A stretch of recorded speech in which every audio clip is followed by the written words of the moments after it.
할렐루야. 우리 하나님께 영광 돌리겠습니다. 할렐루야. 하나님께서 고린도전서 15장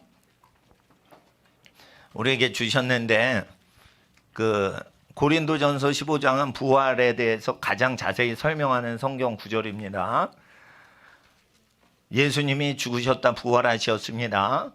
그런데 너희 중에 어찌 부활이 없다 하는 자가 있느냐라고 얘기했습니다. 물론 교리적으로는 부활이 없다라고 얘기하는 자가 적을 수 있죠. 그러나 평소에 살아갈 때 내가 죽은 다음에 다시 부활한 이후의 영원한 생활에 대해서 우리가 생각지 아니하고 짧게 사는 이 세상 살아가는 사람이 있다는 것입니다.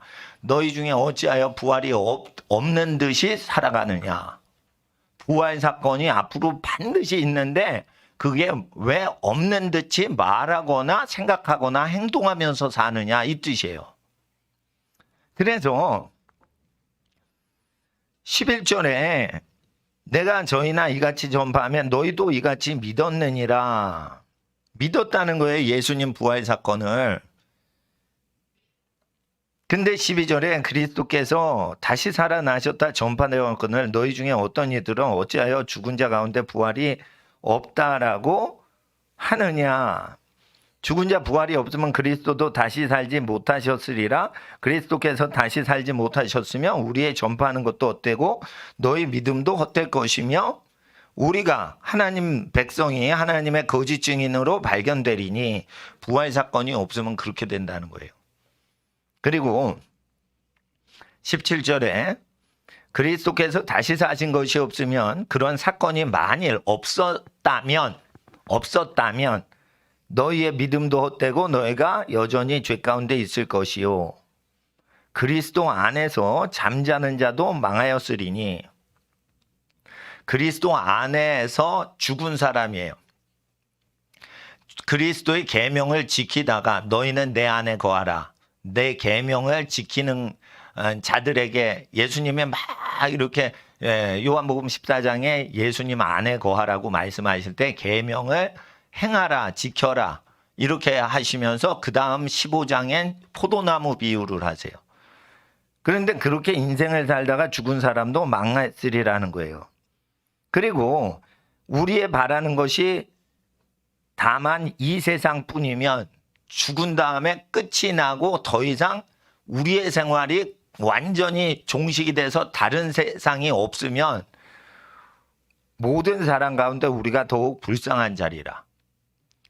그래서 이와 같이 이 세상에 일어나는 것이 다 있냐 반응하는 자가 교회 안에 있다는 거예요.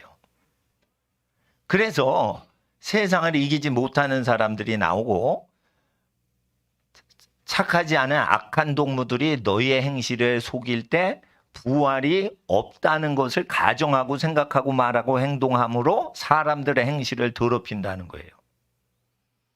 그런데 그게 부활을 교리적으로 믿는 분들 중에 실제 많이 있어요. 평소에 생활할 때 우리가 죽은 자가 가는데 부활해서 영원히 살아요. 그러면 70, 80년 사는 이 세상은 1초와 같은 거예요. 1초와 같은 7, 80년 인생을 영원한 세상, 육체 부활해서 영원히 사는 그 영원에 비하면 1초도 안 되는 거예요. 70년이 7초도 안 되는 거예요. 그런데 영원한 세상을 생각 안 하고 이 짧은 인생을 살아가는 어리석은 자들이 있다 이거예요. 그런데 웃긴 거는, 놀라운 것은, 굉장한 것은 대부분의 자기 인생이 영원하게 육체 부활해서 살 것을 생각 안 하면서 교회 생활한다는 거예요. 이거는 기독교 안에 불신자들 들어왔다는 뜻이 아니고, 좀 더 확대하면 이 세상이 다인 것처럼 생각하고 살아가는 사람이 있다는 거예요. 그래서 두려워서 떤다는 것이에요. 그래서 진리 가운데 무장이 못 된다는 거예요. 진리 가운데 무장이 되려면 어떤 사건이 팩트여야 돼요. 예수님이 우리 죄를 위해 죽으셨어요. 그래서 우리가 예수님 안에 있으면은 예수님의 몸이 일부가 되는 거예요. 그럼 마지막 날 예수님이 자기 안에서 죽은 자를 다 일으켜 살리신대요. 생명의 부활로, 또는 다른 사람은 심판의 부활로, 회개치 아니하고 악을 행한 자는 심판의 부활로. 요한복음 5장에는 악을 행동했던 사람들은 심판의 부활로 부활해서 하데스만 가는, 영혼만 가는 지옥인 하데스에 보내는 게 아니고 마지막 때는 육체를 살려서 육체와 영혼을 합체된 몸으로 들어가는 게헨나 불못으로 집어넣으신대요. 그러니까 불못 게헨나에 들어가는 거 두려워하라 했어요. 심판받아 지옥 가는 것도 부활이 있어요. 하다못해 영원한 천국 가는데 부활이, 육체 부활이 없냐 이거예요. 육체 부활이 있단 말이에요. 예수가 부활하시었죠. 우리 죄 때문에 죽으셨는데 우리 죄 때문에 죽으신 분이 부활했죠. 우리가 죄 사함을 받고 우리가 의롭다함을 위하여 그분이 부활하신 거예요. 그러니까 우리도 부활하게 돼 있단 말이에요. 근데 살아가는 날 동안 이 세상 7, 80년 성공을 위해서만 생각을 하고 반응한다는 거예요. 7, 80년 동안 우리가 짧게 사는 수십 년 동안 성공할 수 있고 고생도 할 수 있지만 이 세상에서 사는 것이 종자 씨앗과 같다 이거예요. 그래서 7, 80년 우리가 사는 동안 장수해도 100년 이상 활동을 하기가 어려워요. 아기 때 활동 못하죠. 아주 노쇠해지시면 활동 많이 못하죠. 120년을 살아도 앞뒤로 자르면은 100년 정도 활동하는 거예요. 최장 활동 기간이. 근데 이거 100년도요. 100초도 안 되는 거예요. 영원에 비하면. 그렇게 됩니다.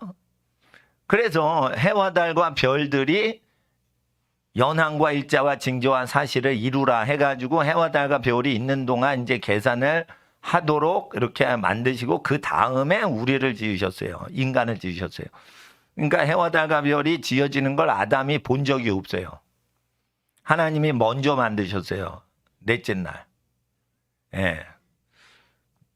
하나님께서는 근데 영원한 시대를 맞이할 때 해와 별과 달이 해와 달 별들이 다 사라지고 영원한 하늘과 땅에 하나님의 영광만 나타내고 땅의 왕들이 자기의 영광을 가지고 하나님 성에 들어가요.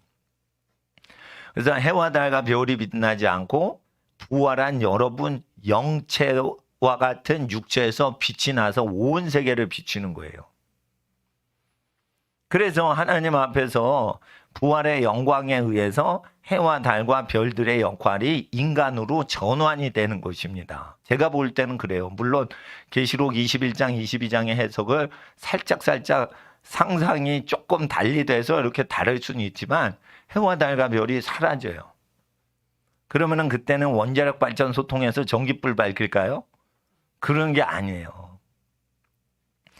부활하면은 타락 전에 육체 능력이 회복돼서 예수님 부활하시면은 문을 닫았는데 갑자기 11제자 사이에 나타나시죠. 유령인가 놀래니까 손을 옆구리에 넣어봐라 이거 육체죠. 육체인데 공간 이동 능력 있어요 없어요? 원래 있게 아담을 에덴에서 창조하신 거예요. 몸이 저주받으니까 육체 공간 이동 능력이 없어진 거예요. 원래 천사가 갖고 있던 능력을 인간 육체에다 주셨던 거예요. 타락하니까 어떻게 돼요? 이 상실했죠.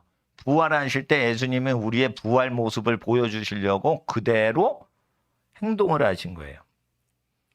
그래서 하나님의 나라가 임할 때는 자동차가 없어도 에덴 동산에서 영체의 기능이 육체에 나타나는 것이에요. 여러분이 썩을 육체지만 간절히 예수의 이름으로 손을 댈 때 병들이 낫는 것은 영적 기운이 손에서 나타나서 그래요. 그런 게 일어나죠? 그러면 썩기 전에도 그러는데 부활한 몸으로 나타날 때 얼마나 초자연적이겠어요. 그러니까 그것이 원래 인간의 형상인 거예요.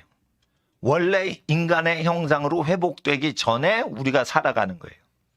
그러니까 썩을 몸으로 살아갈 때 어떻게 해요? 썩을 몸으로 살아가는 동안 많이 투자를 하라는 거예요. 썩을 것으로 심어야 썩지 아니할 몸으로 부활한다는 거예요.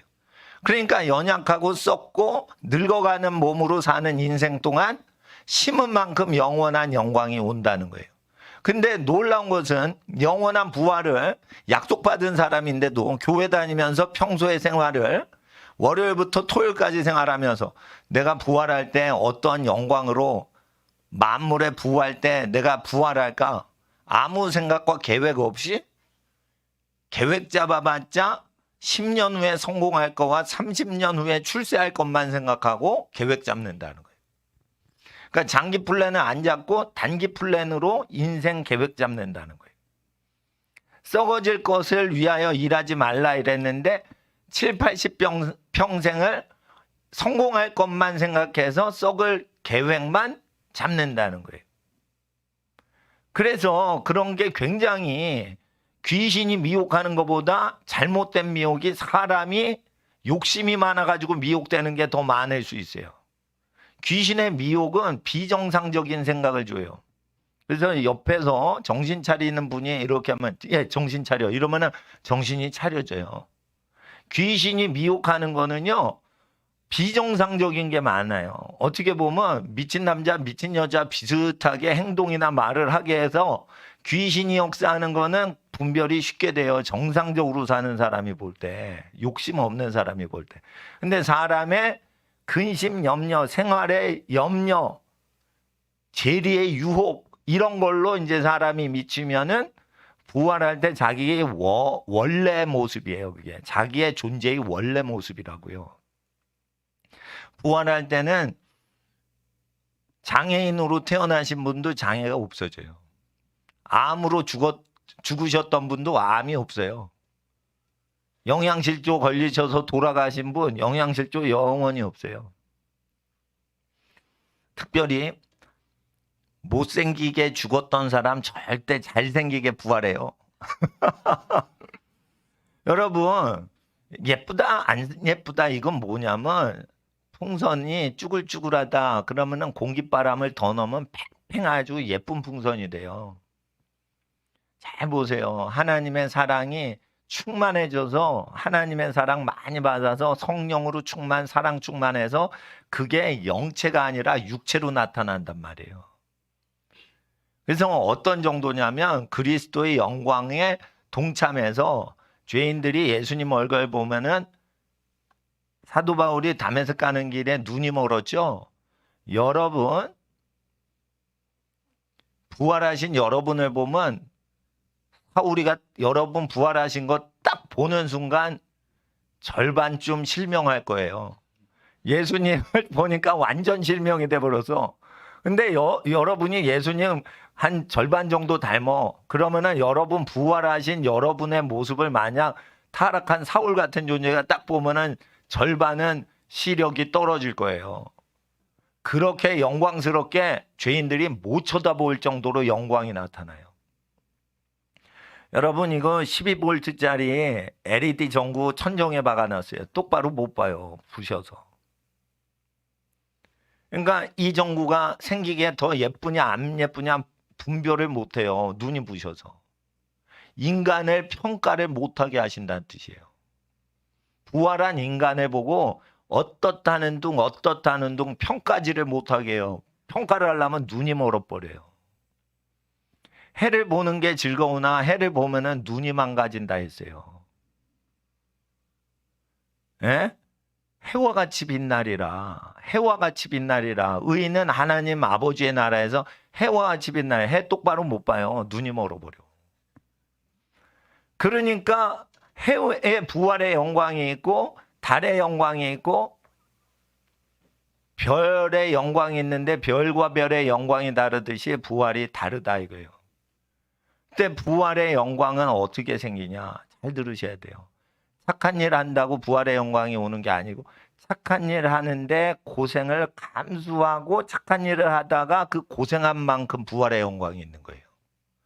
착한 일을 많이 한 만큼 부활의 영광이 있는 게 아니고 착한 일을 했는데 영적으로 밤이라 하나님이 어떤 것도 보상이 오질 않아요. 하나님으로부터. 그랬는데도 계속 하나님이 돕지 않으시는데 여러분이 말씀을 선하게 지키고 살면서 고생을 한 거예요.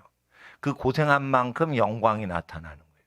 그러니까 착한 일이란 어떤 행위에서 나오는 게 아니고 그 착한 일을 하나님이 분부하셨을 때 내 영혼육이 내 정성을 다해서 그 명령에 순종해서 에너지를 방전을 시켰을 때, 고통을 느꼈을 때, 지쳤을 때 그만큼 밤을 통과한 만큼 부활의 영광이 나오고, 낮은 시절의 영광이 있어요. 그건 하나님의 음성이 와요. 어떤 환난과 고난과 시련이 올 때 하나님께서 이렇게 해라 라고 말하셨을 때 그걸 순종하여 하나님의 역사를 나타내는 거예요. 그게 낮의 영광인 거예요. 낮의 영광을 많이 나타내서 빛이 가득할 때 그 빛의 음성을 듣고 세상을 이기고 승리했던 히브리서 11장의 믿음의 위인들처럼 역사를 이루면 그건 낮에 하나님과 동행했던 역사예요. 그만큼 믿음과 소망과 사랑으로 낮에 승리를 한 만큼 부활의 영광이 나타나는 거예요. 그래서 의인들은 밤이건 낮이건 하나님이 우리의 기도를 바로바로 응답해 주시고 도와주시는 낮이건, 안 들으시고 기도를 해도 응답이 없으시나이다 라고 고백하는 시편 44편의 의인의 고통스러운 기도를 밤의 기도라고 그래요. 예수님도 예수님은 아예 죄가 없으신데 기도를 했는데 십자가에서 하나님께서 예수님 기도를 안 받으시는 때가 와요. 그게 밤이란 말이에요. 예? 어둠이 오리니 그때는 너희가 아무것도 못하리라. 그래서 예수님 돌아가시고 부활하시기까지 제자들에게 어둠이 엄습하는 거예요. 그래서 어떻게 두려워서 다락에 올라가서 숨어서 자기네끼리 있는 거예요. 그래서 예수님이 잡혀가시기 전에 어둠의 권세로다 이러면서 잡혀가시는 거예요. 그러니까 어둠의 권세가 있고 어둠의 때가 있는 거예요. 근데 어둠의 때는 의인들은 고난을 당하는데 하나님이 바로바로 기도 응답이 없어요. 착하고 정직하게 살아요. 어둠의 때가 뭔 줄 아세요? 목사님 설교 듣고 카드 빚을 안 냈더니 부자가 안 되는 거야. 효도를 했는데 목사님 설교를 믿고 진짜로 효도를 하면 회사 아주 집이 돈을 많이 벌 줄 알고 효도를 한 거예요. 자기가 붕어빵을 먹고 싶었는데 그걸 엄마한테 드린 거야. 그런데 돈벌이가 시원찮아. 이게 어둠의 때예요. 하나님 말씀을 지키는데 하나님이 나를 과연 사랑하시나? 이런 의문이 들게 하나님이 날 안 도와주신다는 거예요. 하나님, 내가 꽃감 빼먹듯이 내 복을 다 빼서 가족과 이웃과 다른 사람들을 다 섬겼는데 왜 빼진 꽃감 때에 꽃감이 안 끼워지나요? 나는 꽃감이 다 없어졌어요. 근데 하나님이 하늘나라에서 꽃감을 새로 안 주신다 이거요. 뭐야 하나님, 나는 하나님 말씀 믿고 내 꽃감 다 빼가지고 내 인생 다 들여서 이제 하나 남았어요. 꽃감 하나 남았어. 예? 뭐 이런 식이 뭐예요? 어둠의 때란 말이에요. 그런데 하나님께서는 어둠의 때에 여러분한테 뭐라 그러세요? 내가 반응 안 하고 내가 도와주지 않는데 너 진짜 그거 하고 싶니? 네 마음으로 그걸 믿고 네 마음으로 사랑해서 그걸 하고 싶니? 내가 너한테 복을 주면은 그 복을 얻어먹으려고 할 거 아니니? 낮일 때만 그러는 거야. 낮일 때는 내가 악인한테도 잘해주니까 의인인 너한테도 잘해주지. 밤일 때는 의인한테 안 도와줘. 그런데도 네가 하니 너는 어두움을 이기는 인생이야. 밤에 네가 내 계명을 지킬 수 있니? 너는 큰 자가 된다. 이러고 밤에 하나님이 우리의 상급을 계산을 하시는 거예요. 그러니까 우리의 기도가 응답이 안 되고 하나님 말씀은 오리지널로 FM대로 다 지켰는데 불신자는 더 부자 되고 믿는 여러분은 매달 겨우겨우 살아가요. 그럴 때 그런데도 너 내 말 지킬래? 이러는데 하나님께서 물어보신다 이거예요. 그럼에도 나는 이 말씀을 지키는 게 내 마음에 평안을 주시는 하나님의 말씀입니다. 나는 하나님이 세상 복을 안 주셔도 난 이 말씀 지키고 살아야 됩니다. 누구는요, 판사가 50억 클럽에 가입해서요. 예? 판사가 50억 클럽에 가입을 했대. 그래가지고 대법관인데 대법관 만나러 어떤 사람이 8차례 법원에 이발소 갔대요. 왔다리 갔다리 하는데 뭐 대장동 사건이 뭐 보니까 입막음 하려고 한 명당 50억씩 다 돌렸다는 거예요. 예? 그래가지고 그게 다 검찰에 가 있어요, 지금. 그러니까 검찰 수사를 진행 못하게 딱 대통령이 뭐를 했는지 여당이 했는지 그렇대요. 근데 어떤 사람은 뇌물을 줘도 안 받아요. 근데 어떤 사람은 뇌물을 주면 나쁜 짓을 하고 착한 사람 억울하게 만드는 걸 한단 말이에요. 그런 시대예요. 그런데도 네가 내 말 지킬 수 있니? 라고 묻는 거예요. 그럴 때 여러분이 아무것도 이 세상 거 바라지 않고 세상 길을 따라가지 않으면 여러분은 온 천지가 어두워도 밤을 이기고 있는 어두운 밤에 여호와의 성도들아 여호와를 찬양할지어다. 침소에서 어두운 밤에 시편 선지자가 밤에 하나님을 노래하죠. 그 밤이 뭐예요? 여러분은 하나님이 역사하거나 응답하시거나 도와주시는 역사가 없어도 내가 오늘 하루 하나님의 말씀을 사랑해서 개인적으로 지키고 사는 것으로 스스로 만족할 수 있냐. 그 사람은 부활 때 큰 영광이 있기 때문에 하나님이 돕지를 못하시는 거예요. 그 사람 상급이니까. 근데 하나님 내가 기도하니까 내 기도 착한 일을 위한 내 기도를 들어주시고 하나님 영광 위해 내가 기도했더니 내 기도를 응답하셨나이다. 이거는 낮일 때예요. 낮. 하나님은 한 개인을 향해서 낮과 밤을 계속 교체하면서 반응하세요. 그래서 1살부터 40살까지 낮이고 41세부터 80세까지 밤이고 이런 인생이 없어요. 낮이었다가 밤이었다. 낮이었다 밤이었다. 응답하시고 응답 안 하시고 응답하시고 안 도와주시고. 또 그뿐만 아니에요. 죄인들에게도 영적인 낮과 밤이 있어요. 이거는 의인하고 다릅니다. 혹시 여러분 중에 여기에 해당되는 죄인이 있을 수 있어요. 영적인 낮에는 나쁜 놈이 나쁜 짓 하잖아요. 두드려 패버려요. 그러니까 하나님께서 나쁜 짓을 하면 꼭 망하게 해요. 그래서 형수한테 쌍욕하면은 꼭 뭐가 꼬이게 돼요. 에? 형님 엉터리로 무고죄로 정신병원에 형님을 막 가두고 그러면은 꼭 안 좋은 일이 벌어져. 그게 뭐냐? 악한 놈한테 얘기를 하시는 거예요. 근데 악한 인간한테 밤이 있어요. 암살을 하고 별짓다 하는데 장수하고 오래 사는 기밀성의 나라. 그게 어둠이에요. 그러니까 뭐냐면 악을 행했는데 하나님이 어떤 일도 안 해요. 이게 뭐예요? 죄인과 악인에게 하나님이 어두움을 주시는 거예요. 그러면 어떻게 되죠? 아무리 암살을 하고 그래도 하나님이 없는 것 같아. 그러니까 암살을요 100만 명을 몰래 죽여요. 100만 명 이상 1000만 명을 죽였다는 소리가 있어요. 스탈린이 암살 지시를 베리아라는 인간한테 했어요. 그러니까 베리아한테 누구 몰래 죽여라 이러면 베리아가 쥐도 새도 모르게 그 사람들을 죽여요. 그리고 시베리아로 보내버려. 그러니까 시베리아로 보낸 놈이 베리아요. 그러니까 이놈이 무서운 놈이요. 근데 베리아가 아무리 사람을 암살하고 독살하고 이래도 스탈린한테 천벌이 안 내려요. 무서운 거예요. 이게 어둠이에요. 그러니까 의인한테만 낮이 있고 어둠이 밤이 오고 이런 게 아니에요. 악인한테도 뭐예요? 하나님이.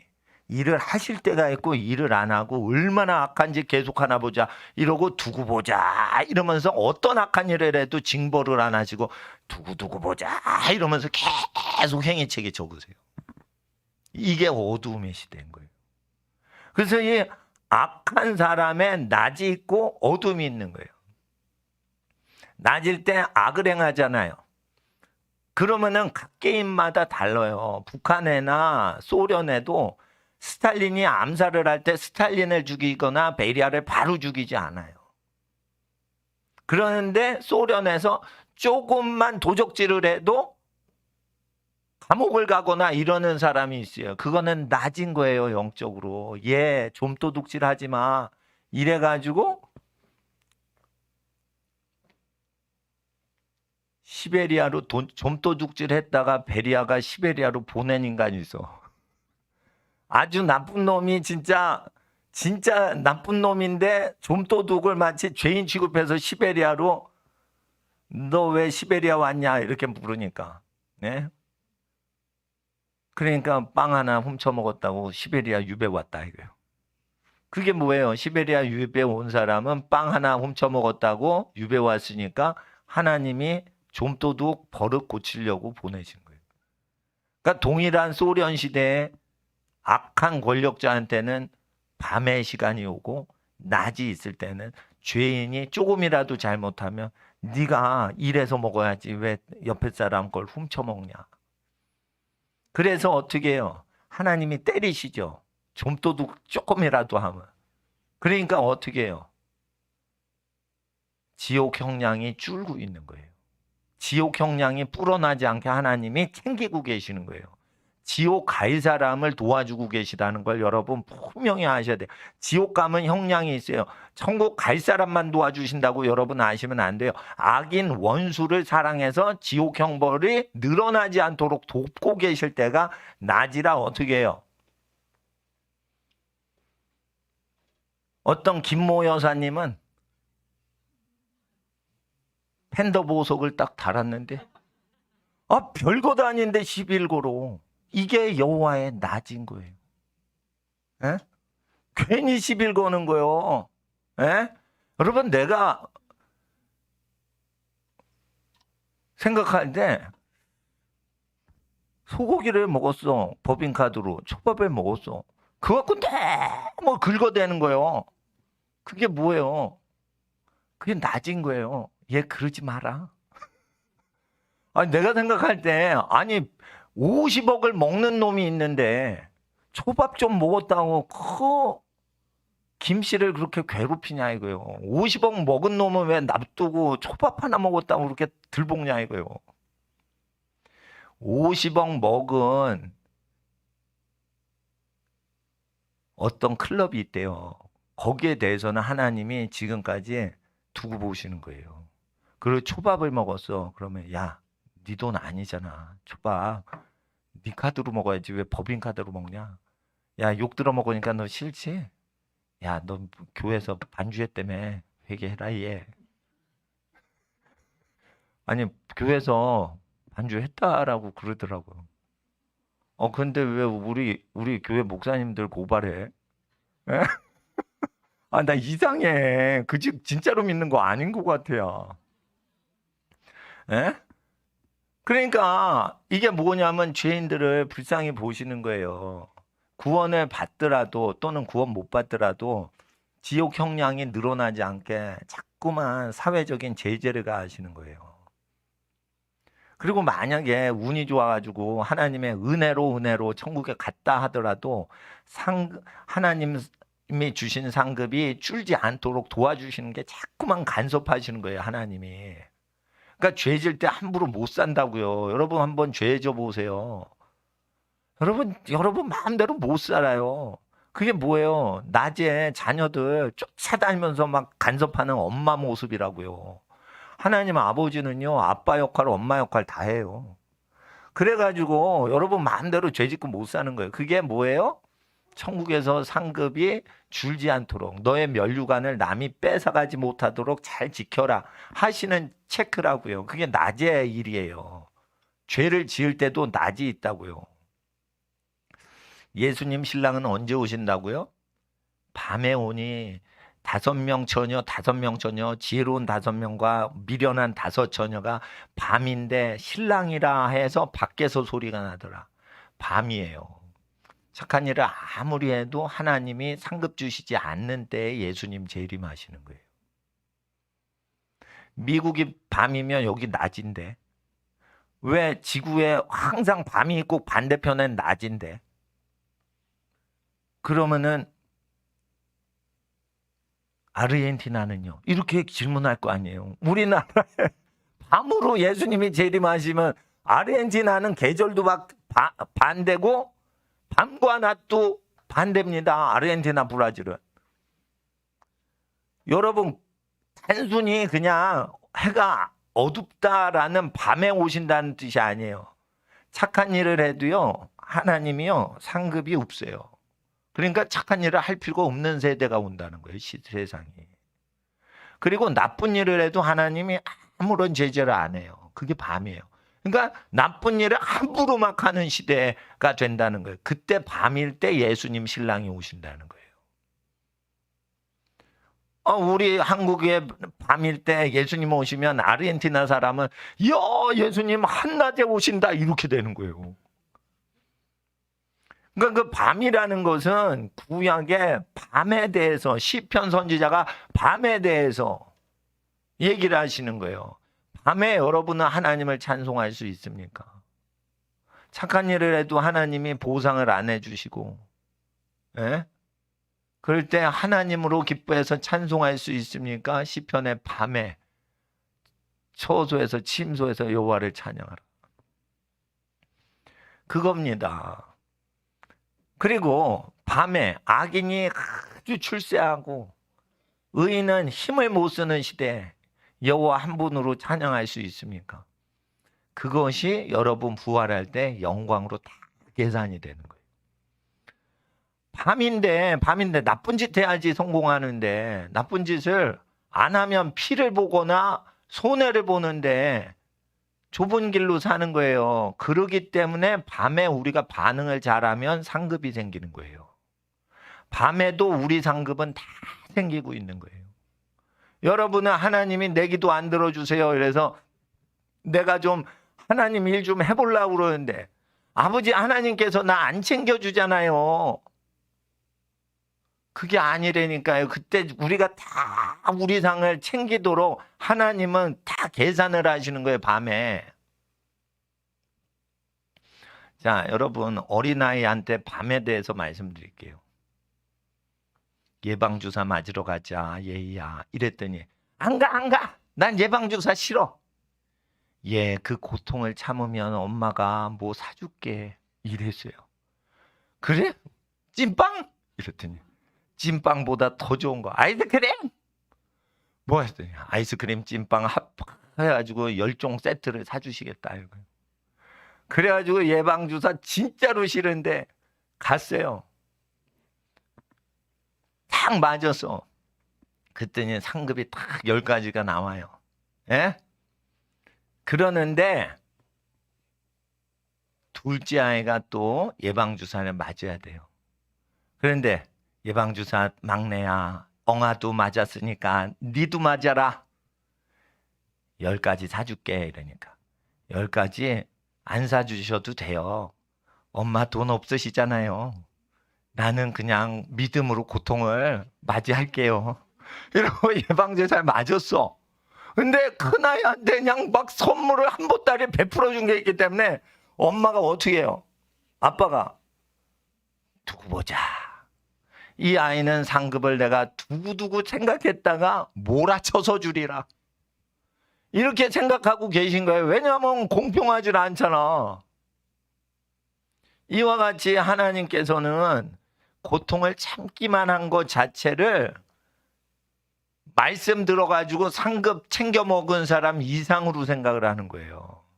그래서 이게 고난을 이긴 사람한테 주시는 상급은 땅에서는 어떤 보상이 없어요.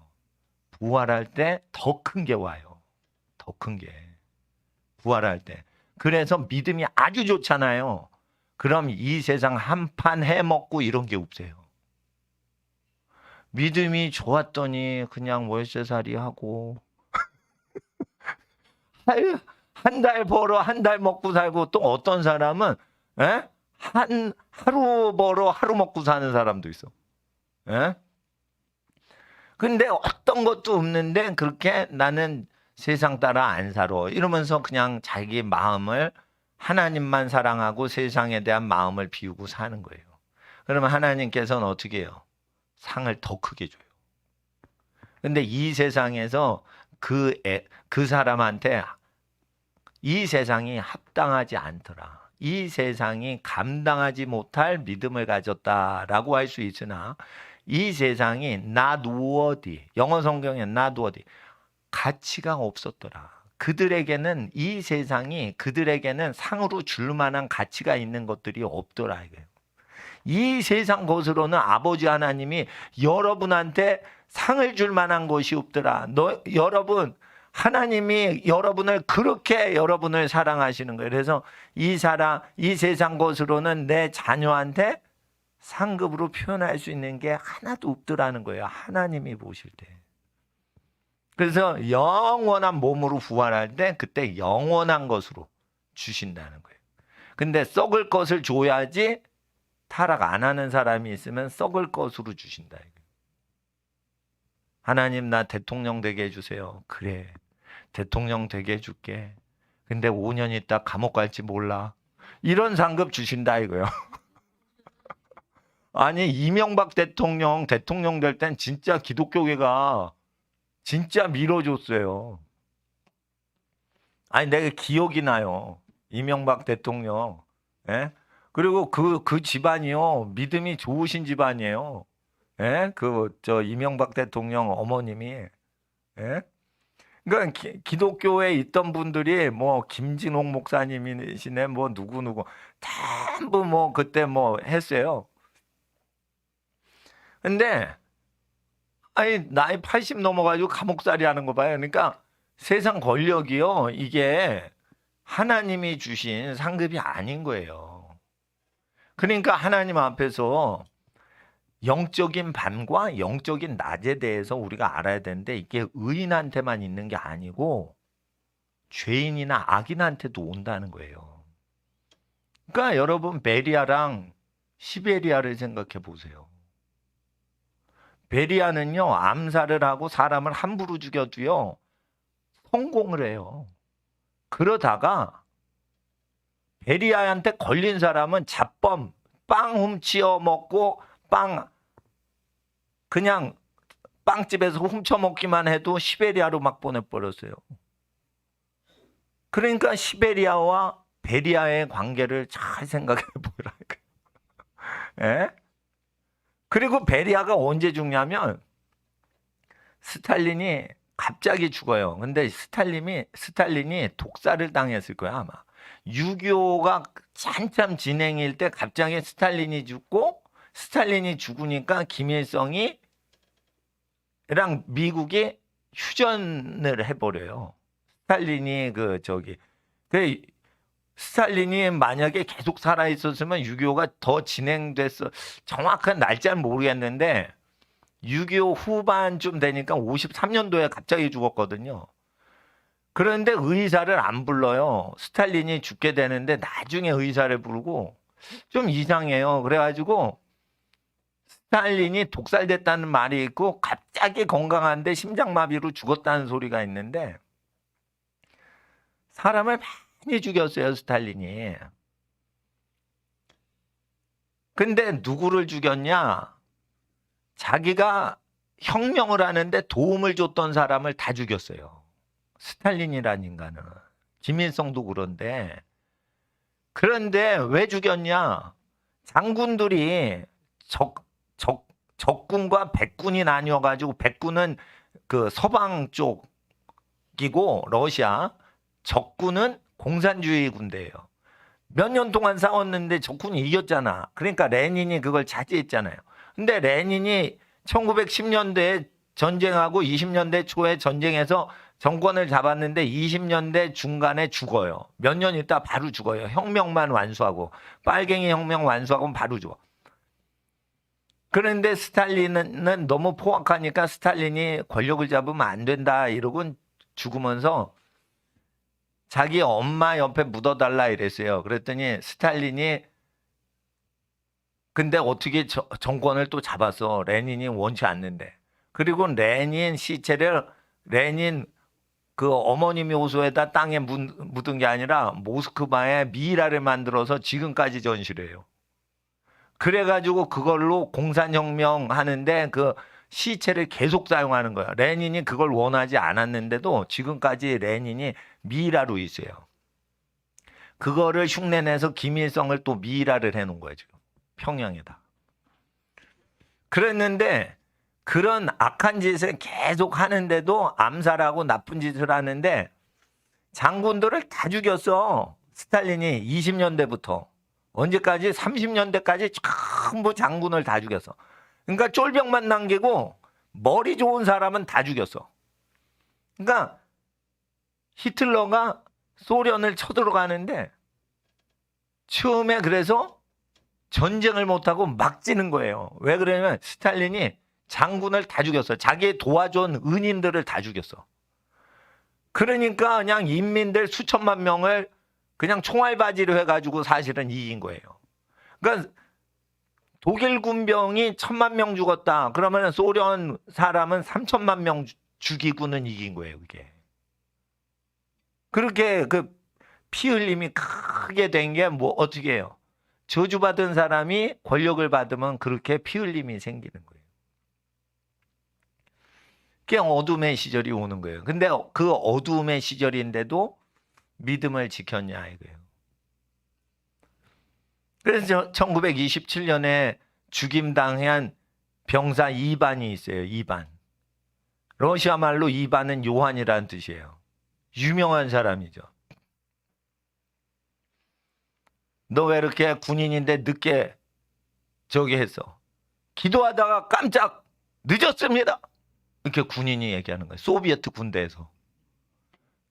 그러니까 누가 볼 때 바보 이반인 거야. 예? 아니 기도하다니 누구한테 기도했단 말인가? 신은 존재하지 않는단 말일세. 누구한테 기도했다는 말인가 그랬더니 하나님이 살아계십니다. 소련 군대에서 한 번도 굽히지 않고 끝까지 하다가 어떻게 되냐? 시베리아 유배를 보내버려요. 자 이제 시베리아 한겨울인데 밤 10시부터 새벽 4시까지 자네는 밖에서 여름 옷을 입고 보초를 서야 되네. 이제 하나님이 없다는 걸 느껴보게나. 이러고는 여름철 옷을 입히고 시베리아 한겨울 그 들판에서 있게 했습니다. 하나님의 천사가 내려와서 얼지 않게 해줍니다. 그러니까 여름철 옷 입고 시베리아에서 하나님을 찬송합니다. 장교가 이제 사무실에서 이제쯤 됐으면 정신 차렸겠지. 하나님이 없다는 걸 알겠지. 장교가 딱 갔습니다. 그랬더니 하나님이 지난밤 자기를 어떻게 후끈후끈 뜨겁게 해주셨는지를 막 간증하는 겁니다. 이거는요 미국과 유럽에서 생길 수가 없는 기적이 일어나요. 계속 하나님을 찬양하다가 그러다가 끝에 하늘나라로 가요. 그게 소련 병사 이반 이야기, 실제 사건입니다. 그런데 그 이반이 죽었는데 그게 독살당해가지고 죽었다 그래가지고 막 사진이 인터넷에 많잖아요. 지금도. 1927년도에 그 병사 이반이 죽을 때 그 가족한테 유해가 왔는데 그 유해가 우리 아들을 그 죽인 거 아니냐 이래가지고 지금까지 그게 아주 미스테리예요. 근데 그 이반이 하나님의 도우심으로 계속 죽임당할 때까지 하나님이 역사하심이 있었고, 그리고 뭐 이런 게 있어요. 이렇게 있었는데 몸에서 영혼이 빠져나가요. 그리고 이제 하나님께서 보여주신 걸 쭉 보고 나서 어떻게 해요? 다시 몸에 들어오고 그래요. 예. 그리고 보초를 밖에 쓰고 있었는데 아무도 나가거나 들어온 사람이 없습니다 했는데 하나님께서 기적과 같이 공간 이동적인 모든 사도행전적인 역사를 실제 목숨 걸고 예배를 드리고 목숨 걸고 기도를 하는 사람에게 나타나세요. 그것은 소비에트의 가장 혹독한 1920년대에 공산혁명이 일어나서 다 숙청하고 얼어 죽이던 시대에 하나님의 빛으로 행동했던 이반의 이야기예요. 그래서 소련 병사 이반 이러면은 그게 유명한 겁니다. 예, 이게 뭐 전 세계적으로 알려진 거죠. 칠흑 같은 어둠의 밤의 시절이지만 하나님은 그 이반에게는 빛으로 오신 거예요. 그건 낮이에요. 항상 이반의 기도를 들어주시는 거예요. 그러니까 이반이 뭐 이렇게 아주 얼음 창고에 들어가서 그냥 했는데도 자꾸만 끝내서 너 이제 정신 차렸으니까 이제 네모반 들어와서 좀 기도 좀 하지 마라. 하나님이 눈에 안 보이는데 무슨 하나님이 있다는 거야. 이러니까 하나님이 실제 살아계시다고. 내가 기도하면 하나님이 내 기도 들어주신다고. 이런 거예요.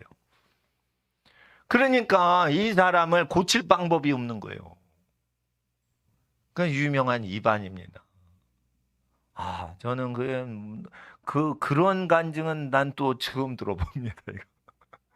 예? 아마 이슬람권이 그 해방이 되면 이슬람 지역에서 박해당하는 사람들 중에 어떤 하나님의 역사하심이 있는지 우리는 더 듣게 되는데 이란에서 지금 엄청나게 예수님 믿는 사람들이 늘어나요. 왜 그럴까요? 예수를 이름을 부르면 하나님께서 역사를 하시고 이적을 일으키시기 때문에 이란이라는 데는 어둠의 나라지만 하나님의 아들 예수의 이름을 부를 때 하나님이 도우시는 땅이에요. 그러니까 그거는 낮은 거예요, 영적으로. 대한민국은요, 어둠의 시대인 거예요. 미국도 어둠인 거예요. 여러분 그걸 아셔야 돼요. 국가적으로 기독교를 허용했다라고 해서 그게 빛의 시대가 아니에요. 또 기독교를 탄압하는 소련이나 이슬람만 그게 어둠이라고 보시면 안 돼요. 그때 하나님이 그 사람들에게 나타나시는 거예요. 예를 들어 보세요. 제가 로렌 커닝햄 목사님 그 예수전도단 간증책을 청년 때 좋아했어요. 근데 로렌 커닝햄 목사님의 그 책 중에 벼랑 끝에 서는 용기, 내 신을 벗으라. 정말 하나님이십니까? 이 세 권 중에 내 신을 벗으라와 벼랑 끝에 서는 용기는 선교지에서 일어난 수많은 기적들이 기록이 돼 있어요. 그 중에 한 기록이 기억이 나는 것은 뭐냐면 동독에 있었던 사건입니다. 하나님은 인간이 만들어낸 상상물이다. 하나님은 존재하지 않는다 했는데 어떤 어린 아이가 학생이 동독에서 하나님은 계십니다 이러니까 너 뒤에 가서 벌 서 이런 거예요. 벌 쓰고 집에 가서 숙제해와. 하나님은 안 계시다 100번 적어와 이런 거예요. 숙제를 내줬어요. 그래서 아이가 동독에서 실제 있었던 일이에요. 집에 그걸 갖고 가서 엄마한테 얘기를 한 거예요.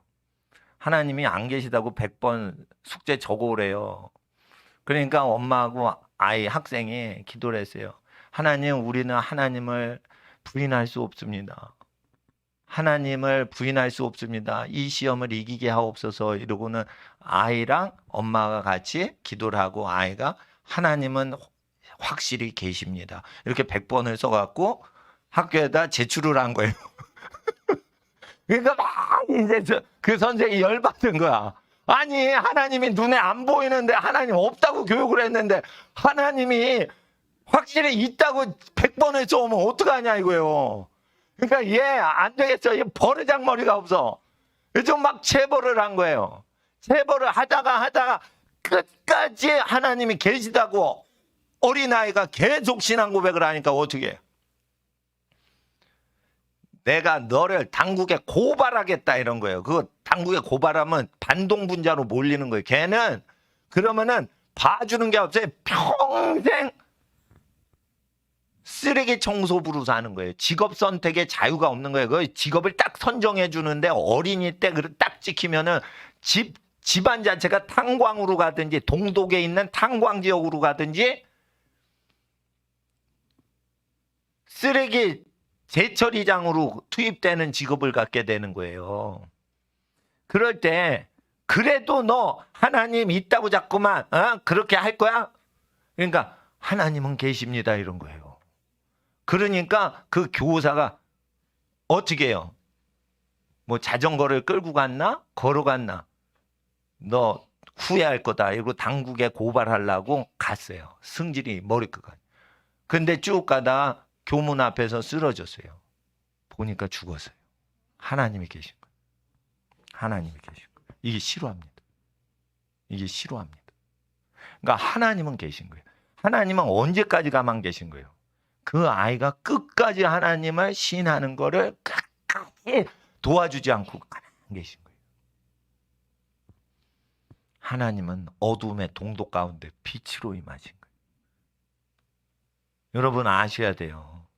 그러니까 부활의 영광은 일반적으로 우리가 알듯이 하나님께 기도했어요. 그러니까 서울대 딱 붙고 하나님께 기도했어요. 대통령 딱 5년 동안 하고 이런 게 아니라는 거예요. 학생들 공부 못한다고 기죽지 마세요. 서울대 못 가고 4년제 대학 못 갔다고 기죽지 마세요. 여러분 동독에서는요 쓰레기 하치장에서 평생 직업으로 낙인 찍히는데도 하나님은 계십니다 했단 말이에요. 그러니까 직업이나 출세 이런 걸 완전히 초월하고 믿음 생활한 거예요. 하나님이 내가 기도하면 하나님은 항상 나와 함께 하십니다. 그러니까 하나님의 임재 가운데 은혜가 있어서 막 기도하고 찬송하다가 시계를 못 본 거야. 이 이반 소련 병사가. 그런데 하나님 얘기를 하면 안 되는데 거짓말을 하면 안 된다고 해가지고 하나님께 기도하다가 늦었습니다. 이렇게 한 거예요. 그러니까 사령관이 미치는 거지. 근데 사령관도 자기 그 장교가 지도 장교인데 책임 장교인데 소련 군대에서는요 정신교육이 있어요. 정신교육을 잘 못 시킨 장교는 출세가 안 돼. 진급이 안 돼. 그러니까 이반이 때문에 이 장교가 소령하고 대위가 자기 진급이 안 되는 거야. 자기 장군으로 진급해야 되는데 이놈이 자꾸만 하나님 있다고 그러는데 야, 너 내 밑에 쫄병이잖아. 그러니까 하나님 좀 없다고 얘기를 해. 가만히 있든지. 아유, 나 좀 출세 좀 해보자. 나도 장군 별 달아야지. 이런 게 공상 관료주의, 계급주의에서 아주 중요한 문제예요. 그러니까 자기 진급하는데 어려움이 없게 하려고 시베리아 얼음판에 넣어버리는 거예요. 정신 차려서 오면 자기가 훈련 잘 시켜서 정신개조 잘 시켰습니다. 이반이가 정신개조가 됐습니다. 누가 시켰냐? 아무개 장교가 열심히 했습니다. 아, 충성하는 장교 출세 좀 해봐. 이렇게 해야 되니까 자기 승진해야 되니까 이반이를 자꾸만 얼음 창고에 넣는 거예요. 그것도 여름 옷 입히고. 그러면 하나님은 천사를 보내서 동상 하나 걸리지 않게 해줘. 영하 50도에 여름철 옷 입고 밤 10시부터 새벽 4시까지. 그리고 아침 기상시간 똑같이 하고 하루를 다 지내요 또. 그리고 다시 10시가 되면 밖으로 보내는 거야. 다시 새벽까지 서 있어야 돼. 얼음에서. 그리고 다시 6시 아침부터 하루 일과 다 해야 돼요. 이게 하루 가고 이틀 가고 10일이 넘어요. 이반의 얼굴에선 빛이 나기 시작하는 거예요. 하나님의 임재 가운데. 이 시베리아 역사입니다. 이반을 아마 독살했을 가능성이 많아요. 왜냐하면 그 가족들이 소련 당국에 항의를 했던 증거들이 이 아이가 이 청년 군인이 독살당한 증거가 있어요. 하나님은 그런 사람들 보다가 우리를 보면 얼마나 걱정 근심이 많겠어요. 예배 드리면 병들어 죽는다고 공산주의 문 씨가 청와대에서 얘기하니까 목사들이 예배당을 문 닫어. 자 보세요. 이게 소련 병사 이반이하고 얼마나 차이가 나나. 동독의 어린이 신앙하고 얼마나 차이가 나나. 어린 아이의 신앙. 그 동독의 그 어린이를 믿음 교육했던 그 동독의 어떤 어머님, 아버님의 그 신앙이 얼마나 귀했으면 어린이가 그렇게 신앙이 좋냐. 이거. 하나님 존재 안 한다고 써오라고 100번 써오라고 했는데 하나님은 계십니다. 그걸 100번 써간다. 이거예요. 그럴 때 하나님은 도와주시지 않는다. 이거예요. 그러니까 어려움이 올 때 바울은 오늘 우리에게 얘기하시는 거예요. 성령을 통해서 하나님께서 그리스도 안에 우리가 바라는 것이 다만 희생뿐이면 19절에 모든 사람 가운데 우리가 더욱 불쌍한 자리라. 20절에 그러나 이제 그리스도께서 죽은 자 가운데서 다시 살아 잠자는 자들의 첫 열매가 되셨도다. 사망이 사람으로 말미암았으니 죽은 자의 부활도 사람으로 말미암는도다. 아담 안에 모든 사람이 죽었던 것 같이 그리스도 안에서 모든 사람이 생명을 얻으리라. 그러나 23절에 각각 자기 차례대로 생명을 얻고 부활하는데 먼저는 첫 열매인 그리스도요. 다음에는 그리스도의 강림하실 때 그에게 붙은 자요. 그 후에는 나중이니 저가 모든 정사 모든 권세의 능력을 멸하시고 나라를 아버지 하나님께 바칠 때라. 26절 맨 나중에 멸망받을 원수는 사망이니라. 그래서 사망 현상이 사라지기 전이라도 하나님은 때를 따라서 부활의 때를 다 마련을 하셨는데 죽기 전까지 어떻게 해요? 우리가 충성을 다했는데 그때 낮일 때는 도와주시고 밤일 때는 안 도와주시는데도 불구하고 우리가 어떻게 어둠 속에서 버티는지 보신단 말이에요. 그러니까 초신자일 때는 기도 응답이 잘 돼요. 그러다가 믿음이 성숙하죠. 기도 응답이 안 돼요. 그런데도 우리가 믿음 지키는지를 보시는 거예요. 어떤 출세하신 분이 있어요. 주일날 대통령이 그 사람 예수 믿는 건 아는데 사적으로 얘기를 하는 거예요. 불신자 대통령이 골프 치러 가자고 전화가 온 거예요. 그러면은 주일날 예배 찬송 안 드리는 거예요. 하나님께 찬송 안 드리는 거예요. 주일날 아침에. 예? 그래서 그 집사님이 담임 목사님한테 전화를 건 거예요. 대통령 되는 사람이 주일날 아침에 골프 치는데 만나자고 전화했는데 주일 예배 빼먹어도 되냐고. 근데 그 목사님이 어떻게 답하셨는지 내가 기억이 안 나요. 근데 결론은 기억이 나. 예배 빼먹고 골프 치러 갔다는 거예요. 그런데 그런 것도 있는 거예요. 예배 한 번 빼먹으면 자기 장관직이 확실히 그게 보장이 되는 거예요.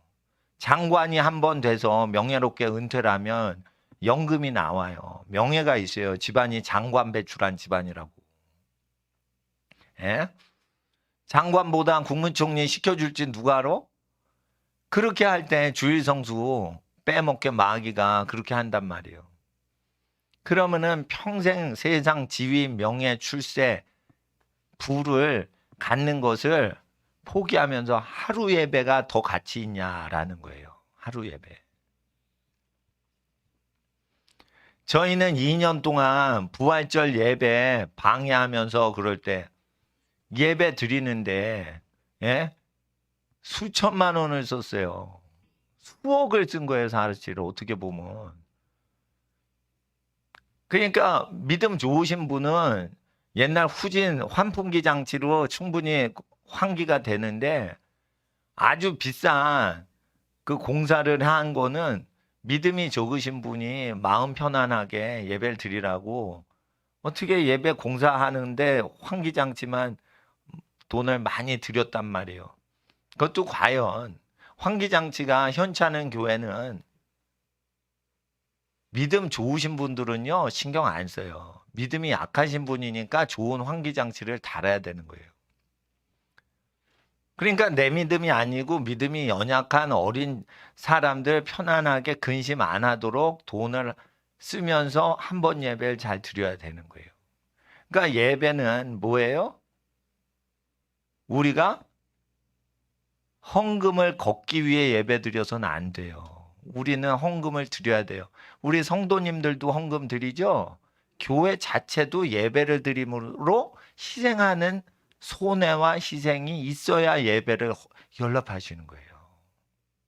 그러니까 예배란 것은 우리가 희생을 드리는 거지, 예배를 통해서 뭘 얻어먹으려고 예배를 해도 안 되고, 교회 차원도 예배를 드려서 교회가 번창하고 부흥하고 잘 되고 하기 위해서 예배를 드려서는 안 돼요. 어떻게 예배를 드려야 돼요? 예배를 드림으로 우리가 무언가의 손해를 기뻐했는가, 그것이 예배가 돼야 되는 거예요. 예배를 드려서 우리가 얼마나 세상 것을 누리지 못했는가, 그걸 계산해야 돼요. 하나님 다 그걸 계산해요. 어떤 사람은 이래요. 어느 교회를 가야지 우리 사업이 잘 될까? 그래, 어느 교회 가면은 그 목사님은 영빨이 있어서 그 축복이 있댄다. 그 목사님한테 가서 그 교회 다니자. 이렇게 하실 수 있어요. 그러면은 그런 사람은 그 교회 오잖아요. 그러면은 하늘의 아버지께서 뭐래요? 예, 탕자 온다, 탕자 온다. 오면은 못 도망가게 금가락지 끼워라. 그리고 송아지 잡아 잔치해야 되고, 한 번 예배 왔을 때 그냥 다 해달라는 대로 다 해줘. 이래가지고 교회 다니잖아. 그러면은 어떻게 해요? 하나님이 다 해줘요. 그건 나쁜 교회라고 하시면 안 돼요. 기복주의 신앙이다 할 때 그게 거룩한 거예요. 자기 중심의 복을 받는 게 있어야 아버지를 도망치지 않는 거예요.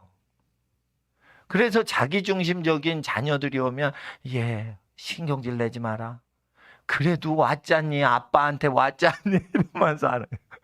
그러니까 희생적인 신앙을 가지신 분은 아버지 하나님께 투덜대는 거예요.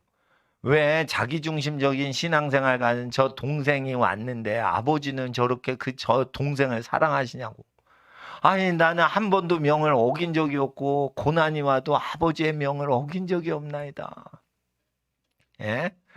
그랬는데 하나님 아버지께서 조용히 밖으로 끄잡아내는 거예요. 그 아들을. 예, 내게 다 네 거다. 천국이 다 네 거다. 죽은 자 가운데 부활이 되면 네 동생 아무것도 없다. 개털 모자다. 너는 다 네 거다. 살아있는 동안 좀 느낌이 없을 뿐이다, 너. 이 얘기를 하시는 거예요. 그러니까 장자인 형이 그 뒤에 말을 못해요. 이 하늘나라 비밀을 안 거예요. 그러니까 어떻게 해요? 자기가 충성을 해도 아버지가 아무것도 안 해줘. 그래도 계속 충성을 했대요. 이거는 제 버전입니다. 부활을 안 거야. 부활의 비밀을 안 거야. 부활의 비밀을 안 거예요. 이제 오늘 빨리 끝내야 돼요. 예.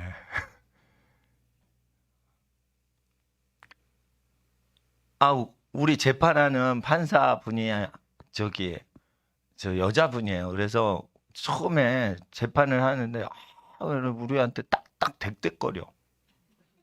그래가지고 제가 우리 판사님한테 별명을 우리 목사님들 찡찡이 아줌마라고 붙였어요. 찡찡거린다 이거요. 우리가 권력자 이재명하고 싸우니까 우리한테 그런가? 그래 찡찡거리는 거예요. 그래서 뭐 찡찡이 아줌마라고 어떤 목사님이 얘기를 사적으로 했는데 제가 지금 방송 나가는데 하는 거예요.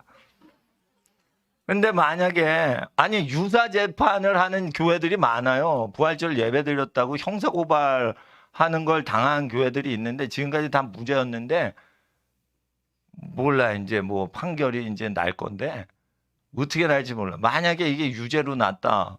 부활절에 예배드리는 목사님들 유죄 판결해서 수백만 원 다 합치면 막 거의 1,000만 원 막 그런 때로 막 가. 그런데 그렇게 했다 그러면은 그렇지 뭐 판사들이 50억을 헤쳐먹고 그런 게 판사들인데 판사들이 도지사한테 수십억을 헤쳐먹고 이런 게 판사예요. 그러니까 판사들이 칸난뱅이 목사님하고 저기 선생님한테 수백만 원씩 막 벌금 물이고 이런 거 뭐 그건 껌값이겠죠. 수백만 원 돈이야? 50억씩 뇌물 먹는 사람들이 뭐 생각할 때 수백만 원, 아유 뭐 목사들한테 뭐 돈 부담 안 되겠지. 그러고 뭐 수백만 원 때릴 수 있겠죠. 수십억씩 때리는 사람 고소 기소 안 하는데 수사도 안 하고. 그러니까 우리는 다 이해가 되는 거예요. 수십억 먹고 사는 판사분들의 출세하고자 하는 그런 건 다 안다 이거예요. 그런 시대예요 지금. 수십억 뇌물 먹은 사람을 존경하는 시대예요. 예? 전 재산이 수천만 원 월세 보증금밖에 없고 수도권에서 집을 장만할 여력이 없는 사람한테 예배 한 번 드렸다고 수백만 원 막 때려대는 거예요. 예? 그러니까 그런 데서 예배 드리기 불편하니까 우리 목사님들이 1번 안 찍은 거예요.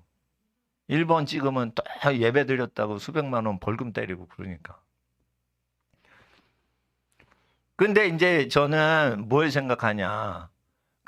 저희 목사님들은 그 정광훈 목사님하고 개인적으로 아는 분은 없어요. 예. 물론 정갈렙 선교사님이 같은 전시라서 뭐 이렇게 유명한 분들 만날 때는 갈렙 선교사님이 저희들 대표거든요. 저는 주일학교 교육자예요.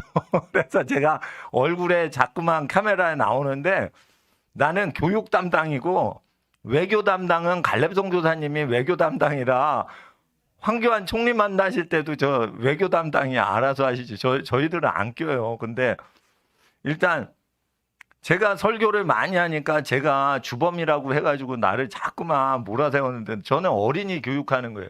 근데 동독에 그 어린 아이들이 신앙 고백할 때 하나님이 계시다는 거예요. 100번 써갔다 이거예요. 하나님 안 계시다. 존재 안 한다라고 100번 써오랬는데 하나님 계시다고. 그러니까 동독에도 전교조가 있었던 거예요. 스탈린 시대에도 그게 전교조가 있었고 레닌 시절이에요. 이반이가 죽었을 때는 레닌이 적군 백군 내전을 딱 마치고 다 사형을 시키던 때 예수님을 고백하고 아침 기도를 하고 막 그랬던 거예요. 너 왜 늦게 나왔어? 기도를 하다가 시계를 못 봤습니다. 왜 늦었어? 기도를 하면 하나님의 임재하심이 저와 함께 하십니다. 아주 간 사람으로 보는 거죠. 근데 하나님은 저를 지난밤에도 따뜻하게 해주셔서 보십시오. 동상이 걸린 손가락이 하나도 없습니다. 그러니까 소련 군대에 그 소문이 확 도는 거예요. 하나님이 계시다고 소문이 나는 거예요. 왜냐하면은 여러분 영하 40도 50도에서 밤 10시부터 새벽 4시까지 새벽 3시까지 란닝구 한 장 입히고 내보냈는데 아니 동상 걸린 게 하나도 없어요. 얼굴이 동상이 걸리고 얼음 판 속에 있으면 이게 혈색이 바뀌는데 해가지고 무슨 사우나에서 나온 사람 같이 이렇게 좋으니까 하나님이 계신 거 아니냐, 이건 기적 아니냐, 기적이 없다라고 마르크스 레닌 사상에선 그렇게 가르쳤거든요. 근데 이거는 자연과학을 초월한 어떤 이게 기적이라는 거예요. 그러면 다음 날 또 시키자 이거예요. 그리고 아침에 잠도 안 재고 그냥 기상시켜가지고 막 뛰게 하는데 그걸 다 하고 다시 어떻게 해요? 취침 시간부터 밖에 서 있게 하는 거예요. 그거를 10일이 지나고 15일이 지나도록 동상 하나 걸리지 않아요. 기적이죠. 생물학적으로 기적인 거예요, 이건. 그러니까 어떻게 해요? 자꾸만 하나님을 믿는 자들이 군대 내 많아지는 거예요. 소련 군대 내. 안 되겠다 이러다가 큰일 나겠다. 믿는 것들로 가득 차겠다 이래가지고 그놈을 시베리아 유배를 보낸 거예요. 이반이를. 전도 안 되게 하려고. 그러니까 소비에트 군대에서 여러분 소련 군대가 뭐예요? 하나님 믿어 그럼 총 쏴 죽이는 군대예요. 근데 그 군대가 다 전도가 되는 거예요 지금. 사태가 심각한 거예요 지금. 그러니까 하나님 믿는 사람 온다 이래가지고 시베리아로 보내버린 거예요. 오늘은 그 간증을 다 기억을 할 수가 없어요. 하나님은 큰 걸 원하세요? 하나님이 계시다고만 얘기하는 걸 원하는 거예요. 조그만 일이 있어. 예? 아이가 대학 떨어졌어. 하나님은 대학 붙은 것보다 더 좋은 길을 예비하고 계십니다라고 얘기하기를 원하시는 거예요. 하나님은 그걸 원하시는 거예요. 네 아들, 네 딸 대학 못 갔니? 고등학교 졸업이니? 그래도 하나님은 더 좋은 길을 예비하고 있단다라고 우리들이 고백하기를 하나님은 기다리고 계신 거예요. 또 대학을 붙었어요. 그러면 하나님의 은혜로 대학을 붙었습니다. 이렇게 감사 기도를 하길 또 원하시는 거예요. 네? 하나님 앞에서 하나님은 작은 걸 원하시는 거예요. 우리의 고백을. 근데 부활할 때를 생각을 안 하니까 그렇게 반응을 못 하는 거예요. 부활할 때를. 부활할 때 어떻게 해요? 우리의 모든 영광이 결정이 이미 우리가 약한 이 몸을 갖고 사는 동안의 생활로 결정이 돼버리는 거예요. 죽으면 더 이상 기회가 없는 거예요. 영원히 우리 존재는 결정이 되는 거예요. 1달란트 받았어. 근데 10달란트를 남겼어. 10고울을 다스려라. 그러면은 10고울을 다스리는 행성이 생기듯이 여러분 주위에 여러분의 모든 하나님께 받은 영광과 존귀와 평안을 통해서 모든 10고울이 하나님의 은혜와 빛을 받는 그러한 마을이 형성된다는 거예요. 10마을. 그러니까 우주의 해와 달과 별의 궤도들과 우주계와 은하계에 중심되는 어떤 빛의 중심이 있고 작은 빛들이 그 주위를 돌고 빛을 내지 못하는 스스로 빛을 못 내는 목성 토성들이 도는 것 같이 스스로 빛을 낸 적이 없는 사람들이 거주하는 그 마을이 있단 말이에요. 하늘나라에는. 그리고 예수님 좌우 옆에 앉을 자는 예수님의 고난의 잔에 같이 동참한 자들만 앉게 돼 있다는 거예요. 그래서 부활의 영광을 바라는 자들이 있으면 있을수록 어떻게 해요? 고난이 있어도 꾸준히 하나님의 일을 한단 말이에요. 하나님이 돕지 않는 어둠의 때가 와도. 근데 예수님이 마지막에 언제 재림하신다고요? 밤에 오신다고. 착한 일을 해도 보상이 없는 시대에 예수님이 오신다고요. 악을 행해도 천벌이 내리지 않아서 스탈린처럼 함부로 1000만 명을 암살을 해도 천벌이 안 내리니까 베리아를 시켜가지고 암살을 시키는 거예요. 김일성은 누구를 통해 암살을 했냐라고 물어보면은 북한 사정 아시는 분은 김일성은 좋은 역할만 하고 나쁜 일은 장성택이 사위시켜가지고 다 죽였다는 소리가 있어요. 그러니까 장성택이가 죽을 때 어떻게 해요? 안 좋게 죽는 거야. 그 장성택이 그 자식이 전부 뭐 자살을 뭐 하여튼 안 좋게 죽어요. 그 집안은 다. 왜냐하면 자꾸만 암살을 했거든. 김일성이 시켜가지고 김일성 사위가 나쁜 짓은 다 한 거예요. 그 장성택 밑에 전부 꼼짝을 못 하는 거예요. 사람 죽이는 권력을 가지니까. 그게 뭐예요? 살인하는 권력을 가지면 사탄이가 권력 주는데 사탄이 주는 권력을 받아먹는데 거기에 북한의 관료들이 다 무릎 꿇고 복종을 했다는 거예요. 그러니까 북한에는 의인이 없는 거예요. 이거 싸울 줄 알아야 돼요. 여러분, 그 정치적으로 싸울 때 뭐 기드원이 욕 안 했을 거다 그러지만은 기드원이 욕했을 수도 있어요.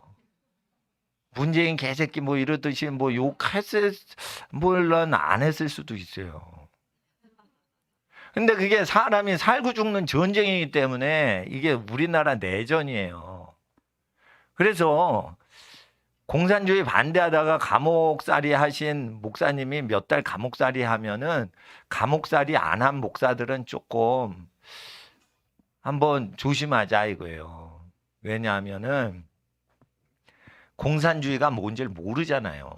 공산주의 진짜 혹독한 겁니다. 그거. 저는 공산주의에서 고문당하다가 죽임당한 성도들의 간증을 너무 많이 저는 봤기 때문에 지금도 환란 대비해서 교회 운영하는 거예요. 왜냐하면 선교사님들이 박해당하던 동구권에서 그 박해당하던 자료나 이야기들은 난 수십 년 전부터 선교사님들 중보하던 모임에서 중보기도 모임하고 후원 선교사님 후원 관리하고 이랬던 사람이기 때문에 그 선교지에서 살육당하고 고난당하고 성경책 몰래 봤다고 10년 감옥살이하고 이런 이야기들 너무 많이 봤기 때문에 그것이 다시 온다는 거예요. 다시 온다는 거예요.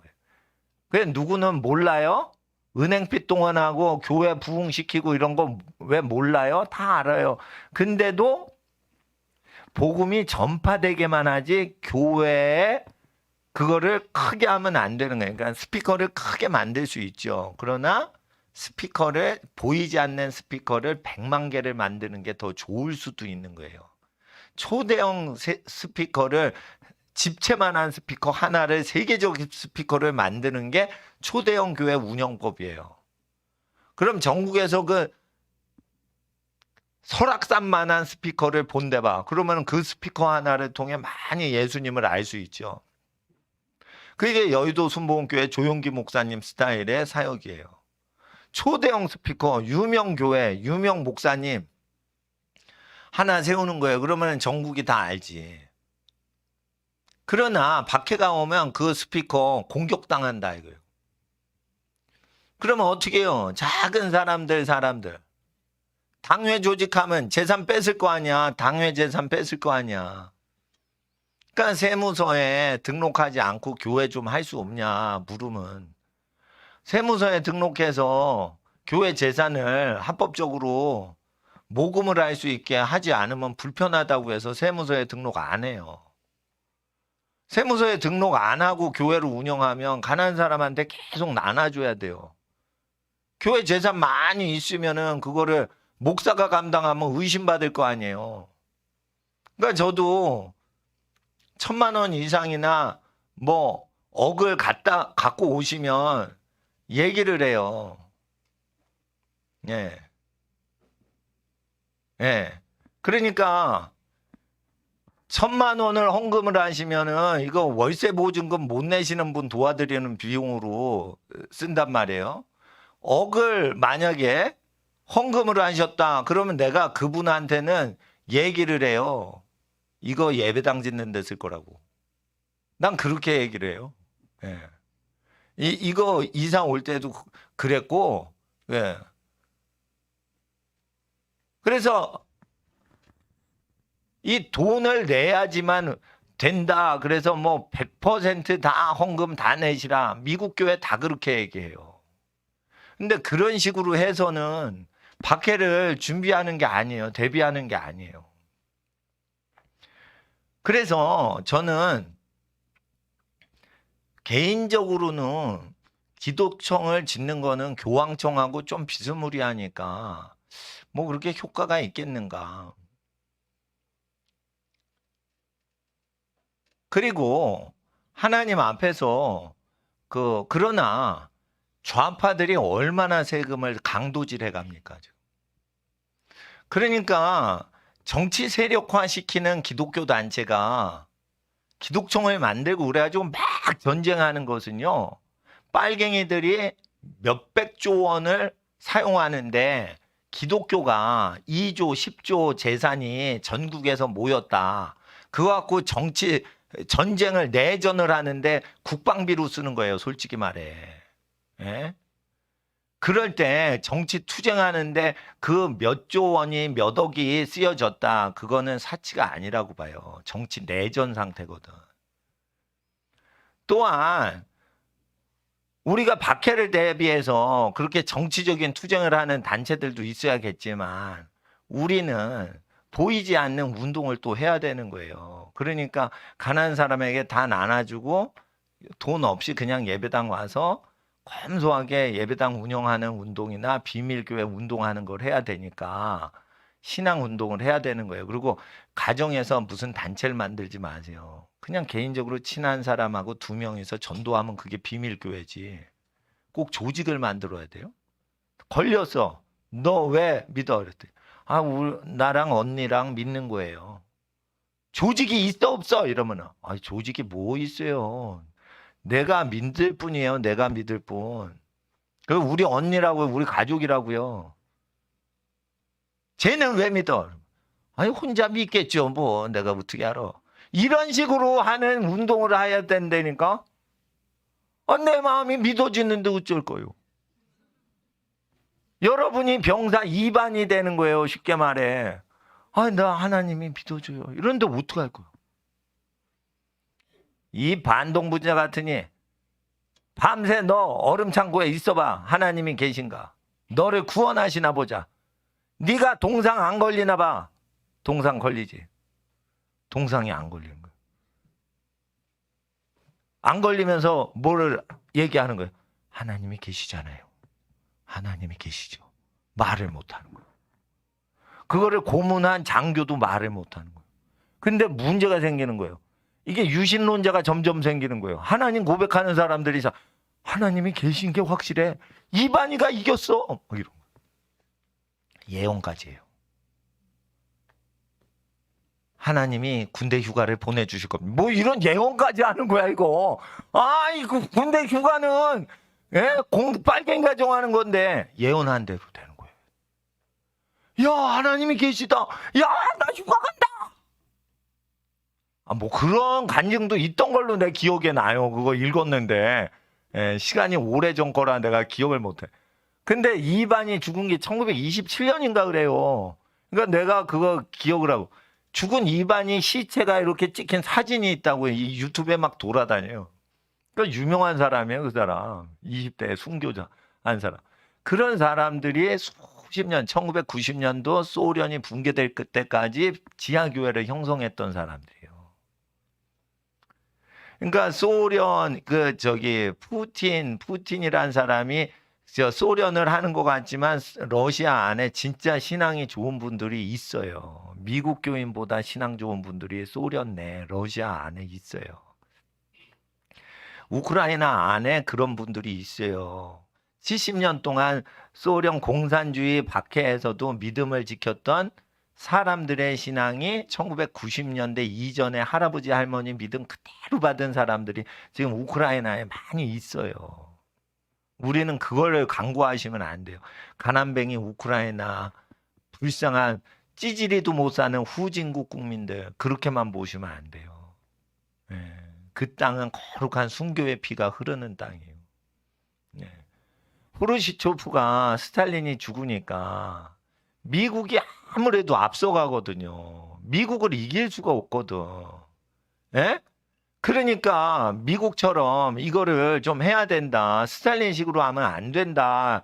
이거를 하는데 제일 문제가 되는 게 뭐예요? 스탈린이 갑자기 죽으니까. 후르시초프가. 이대로 되면 후르시초프는 스탈린그라드 2차 대전 전투 때 히틀러 군대하고 싸웠던 사람이에요. 정치국원이에요. 그래서 스탈린그라드의 전황을 계속 공산주의자들한테 알렸던 사람이에요. 그러니까 애국자니까 이 사람은 출세를 할 수밖에 없어. 2차 대전의 애국자 유공자예요. 그런데 스탈린이 죽은 다음에 어떻게 해요? 저 베리아를 없애야겠다 생각을 한 거예요. 이 후르시초프가. 그래가지고 추코프 장군하고 상의를 한 거예요. 저 베리아가 사람을 자꾸만 죽이니까 스탈린식으로 사람 암살하던 걸 하지 않고 소련이 미국으로 이기려면은 저 베리아를 제거해야겠다 이런 거예요. 그래서 스탈린이 죽은 다음에 베리아를 후르시초프가 제거를 해요. 그리고 주코프 장군 있죠. 스탈린그라드랑 저 베를린 점령했던 2차 대전에 영웅적인 군인 주코프 장군이 그 총 갖고 들어가지고 베리아를 제거해 버려요. 그리고는 스탈린 독재주의가 막을 내립니다. 그리고는 이제 인민들 복지를 생각하자 뭐 이러면서 미국하고 경쟁을 하는 거예요. 소련도 잘 살아야 된다. 뭐 이러면서 뭐 집단 지도 체제로 가게 됐던 게 그 후르시초프가 진두지휘를 하면서 베리아를 없앤 겁니다. 그 전에는 베리아가 죽이면 쥐두새도 모르게 다 죽었어요. 그게 뭐예요? 김일성주의인 거예요. 지금 박원순 씨 죽는 거 봐요. 자살 당한 것 같아요. 그런 식으로 죽은 게 1000만 명이 넘는다는 거예요. 소련은. 너무 넓으니까 죽여도 모르는 거예요. 모르는 거. 예? 그러니까 시베리아에 지금 영하 50도인데 마을 이루고 사는 사람들 보세요. 거기 어떻게 탈출해가지고 어떻게 사는지 어떻게 알아 그걸. 예? 그러면서 목숨을 걸고서 신앙생활하는 사람들의 이야기가 거기 많이 있어요. 예. 그러니까 하늘나라 가면은 부활을 하면 나중에 그 유명하지 않은 사람, 무명하나 유명한 사람들이 하늘나라에선 가장 큰 영광을 받아요. 그러니까 그 하늘나라 갔던 사람들이 예수님을 만났는데, 물론 이제 저는 환상과 계시를 믿어요. 그런데 하늘나라에서 가장 유명한 사람들은 우리가 모르는 분들이라는 거예요. 우리가 모르는 분들이라는 거예요. 그러니까 뭐 기독교 역사에 유명한 인물들 나오잖아요. 역사책에, 기독교 역사에. 그런 분들이 아니라는 거예요, 다. 하늘나라 보좌 앞에서 하나님께 계속 밤낮으로 찬양하는 분들은 우리가 모르는 분들이 하나님 보좌 바로 앞에서 찬양하더라는 거예요. 그 자리는 여러분들이 언제든지 가까이 갈 수 있는 거예요. 영광을 자기가 취하지 않고 하나님이 다 받으시도록 하고 자기는 계속 거룩히 힘을 다해서 한 거예요. 다른 사람이 복을 누리도록 사는데 힘을 쓴 거예요. 자기가 복을 누리는데 목표를 잡지 않은 사람들. 그런 사람들은요, 썩지 않을 몸으로 영광으로 부활하기 전에, 육체가 부활하기 전에 영체로서 하나님 보좌 앞에 가서 찬양하고 있는 거예요. 그것은 자리가 24자리인 24장로의 자리에 들어가는 거예요. 그 사람들의 이름이 누군지는 몰라요. 그러나 24명의 장로의 자리가 있다는 거예요. 그것은 믿음의 연장자인데 믿음의 가장 믿음이 좋으신 믿음의 어른들 24자리가 있다는 거예요. 내 생물이 주의 눈이 가득해서 모든 만물을 보시는 하나님의 영광에 촉범할 수 없는 눈을 상징하는데, 그 내 생물과 24장로가 하나님 바로 앞에서 찬송을 하는데 그들의 이름은 누군지 모른다. 근데 그들이 하나님 보좌에 앉으시니와 어린 양에게 세세 영광을 돌릴지어다 하면 그들이 살아생전에 어떤 삶을 살았겠습니까? 하나님만 높임을 받으시도록만 생각하고 행동하고 말만 하다 죽은 사람들. 그러니까 보좌에 앉으신 하나님과 어린 양께 세세 모든 영광을 돌릴지어다 하는 노래를 합당하게 하기에 합당한 인생을 살고 올라온 사람이, 자기 영광을 취하거나 이르지 않았단 말이에요. 그러니까 우리가 전도할 때 어떻게 돼요? 우리 존재를 가리자 이거예요. 당신은 하나님을 아십니까? 하나님은 만물을 지으셨습니다. 당신은 예수 그리스도를 아십니까? 예수님만이 우리를 구원하시는 유일한 구원자 되십니다. 이렇게 하는 거예요. 그리고 세상의 정사와 권세를 이겼던 이반처럼 세상의 정사와 권세인 동록의 전교조 교육을 이겼던 동독의 어떤 어린이와 부모님의 신앙, 그게 세상의 정사와 권세를 이기는 신앙인 거예요. 제가 왜 정교조가 아이들 공산주의로 쇠뇌를 하니까 내가 갑자기 어른 중심에서 이 학생들 중심으로 교육을 왜 교회 풍을 바꾸냐, 방향을 바꾸냐. 여러분 아셔야 돼요. 하나님을 믿는 어린아이의 신앙을 세상이 못 이겨요. 하나님께서 얘기를 하신 거예요. 신약 성경을 5개 국어로 읽도록 가르쳐라. 내가 그들에게 지혜를 주겠다. 그런데 어떤 아이가 그래요. 목사님, 저는 5개 국어 하나도 모르겠어요. 영어를 모르겠어요. 한문도 몰라요. 몰라도 돼요. 그러나 하나님이 예언을 하신 거예요. 나는 그대로 받아서 준행을 하고 있는 거예요. 유치원 때랑 초등학교 때 5개 국어를 가르쳐야 된다. 중고등학교 때 가르치지 마라. 중고등학교 때 해도 되는데 초등학교 때 할 수 있으면 더 좋다. 학자의 지혜를 능가하게 하겠다. 근데 박사학위 받은 사람보다 더 지혜를 받게 하겠다. 하나님이 또 얘기하신 거예요. 저하고 약속하신 거예요. 어린 자녀들한테, 성도님들 집에서 태어나고 자라는 어린이들한테 결혼 전에 순결 지키게 교육하거라. 내가 그들에게 복을 주겠다. 그들이 회사를 먹여 살릴지언정 회사는 그들을 먹여 살릴 수가 없다. 그 사람 한 사람 자녀들의 축복으로 회사 수백 명, 수천 명, 수만 명의 구성원인 회사가 한 사람으로 먹고 살리라. 결혼 전에 순결을 가리키거라. 자기 평생에 자기 부인만을 사랑하게 가리키거라. 내가 그 아이들 한 명 한 명을 통해 수만 명을 먹여 살리겠다 하시는 거예요. 여러분 하나님한테 헌신하세요. 그러면은 회사 수만 명을 먹여 살려요. 여러분 한 명 때문에, 여러분 한 자녀 때문에. 여러분 좋은 회사 취직하려고 하는 생각하시면 안 돼요. 회사들은 우리를 통해 먹고 살림을 당할 존재들인 거지. 우리가 어떻게 회사를 통해 먹고 살아요? 여러분 자녀, 여러분 부모님들은 정부로 인해서 먹고 살으셨어요. 여러분 자녀는요 정부를 먹여 살려요. 그래서 우리가 어린이들한테 순결 교육 시켜야 되는 거예요. 자기 부인만을 사랑하고 다른 여자를 멀리하고 평생 살라 교육시켜야 돼요. 예? 마누라가 말 안 듣는다고 그래도 할 수 없어. 자기 부인만 좋아해야 돼.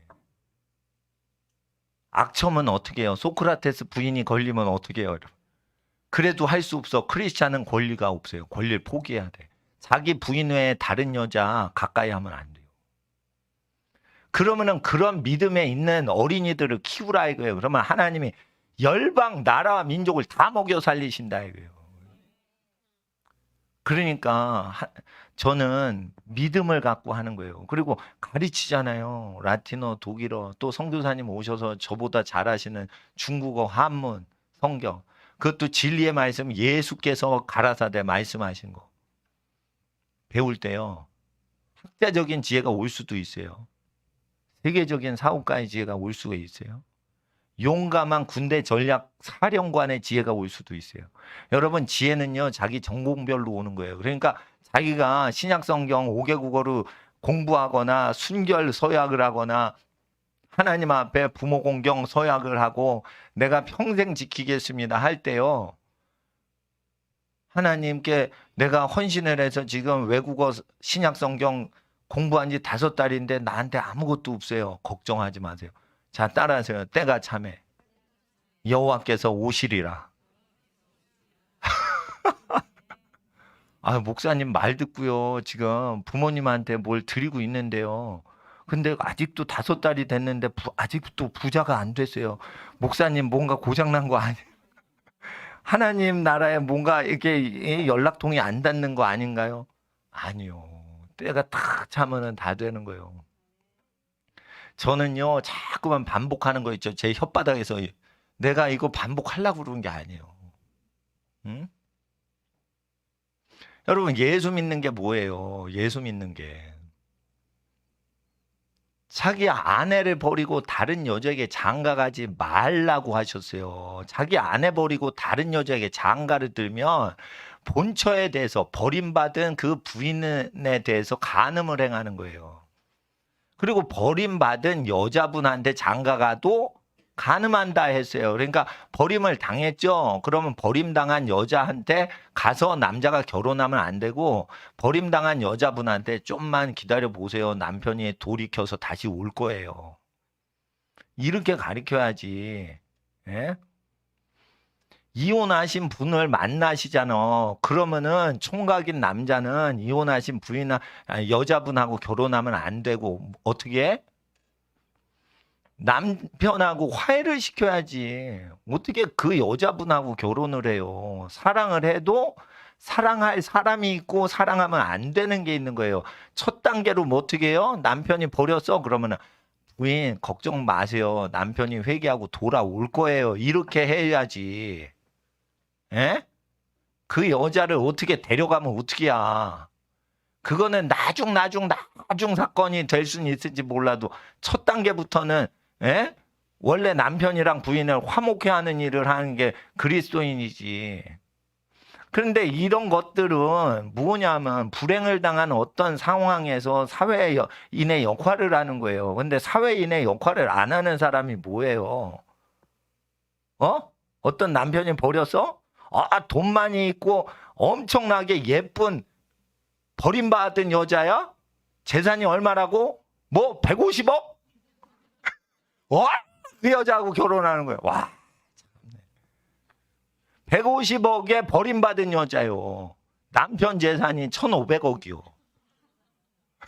그럼 빨리 1,500억한테 가. 이렇게 해야지. 그 150억을 보고 확 결혼을 해. 이게 드라마 시나리오 내용이에요. 테레비 드라마의 내용이에요. 예? 그럼 되겠어? 예? 150억을 노리고 그 드라마처럼 그렇게 결혼하면 되겠어? 미쳤지 진짜. 예수를 믿는다는 것은 무엇냐? 드라마 보고 너 드라마 따라갈래? 예수 따라갈래? 그거예요. 그러니까 여자는 여자한테 전도하셔야 돼. 남자는 남자한테 전도해야 돼. 그 남자들은 어떻게 해요? 부인 버리고 장가 또 가면 안 돼. 이거를 남자끼리 전도를 하는 거예요. 그게 회개의 열매를 맺는 거예요. 여자는 어떻게 해요? 남편 버리고 두 번째 시집 가면 안 돼. 뭐 이렇게 또 하셔야겠지. 예? 부인 사랑해야지. 남편에게 순종해야죠. 여러분, 리더십이 있는 남자한테 시집 가고 싶어요? 리더십이 없어서 누나 이러고 따라다니는 남자한테 시집 가고 싶어요? 예? 누나 나 좀 해줘. 이거 어떻게? 계속 그러는데 예? 나 힘 없어. 나 돈 없어. 이렇게 계속 그 뭐 해줘 어떻게 이렇게 물어보고 그러는데 그 남자한테 시집 가고 싶은 분은 진짜 아주 거룩한 여자분 아니면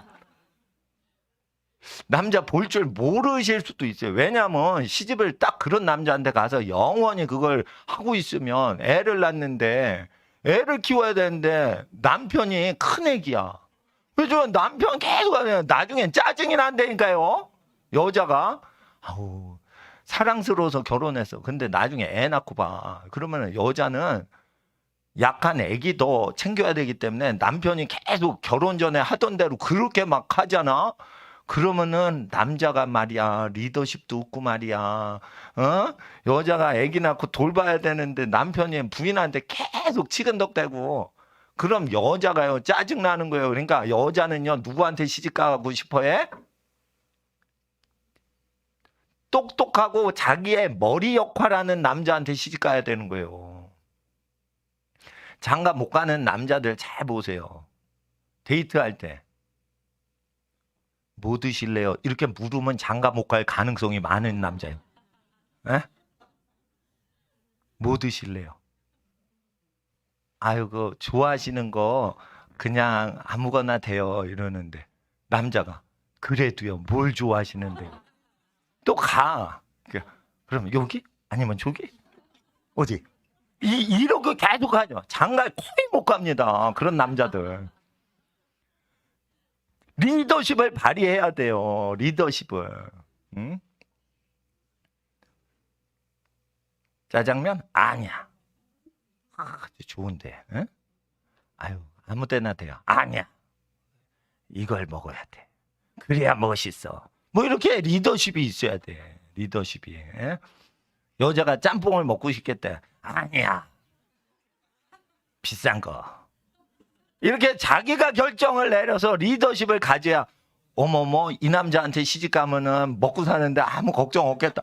이러고 시집을 가는 거지. 남자가 자꾸 물어봐. 뭐 드실래요? 뭐 드실래요? 예? 그러니까 남자는 여자의 부인의 머리 역할을 해야 되는 거예요. 여러분 큰 교회 그 저희 목사님한테 내가 물어봤어요. 예? 큰 교회 목사님, 예? 몇만 명 교회 목사님한테 물어봤어요. 그랬더니 남자가 머리 역할을 할 필요가 없이 여자가 너무 똑똑한 여자가 시집을 잘 갈 것 같아요? 못 갈 것 같아요? 못 갑니다. 못 가요.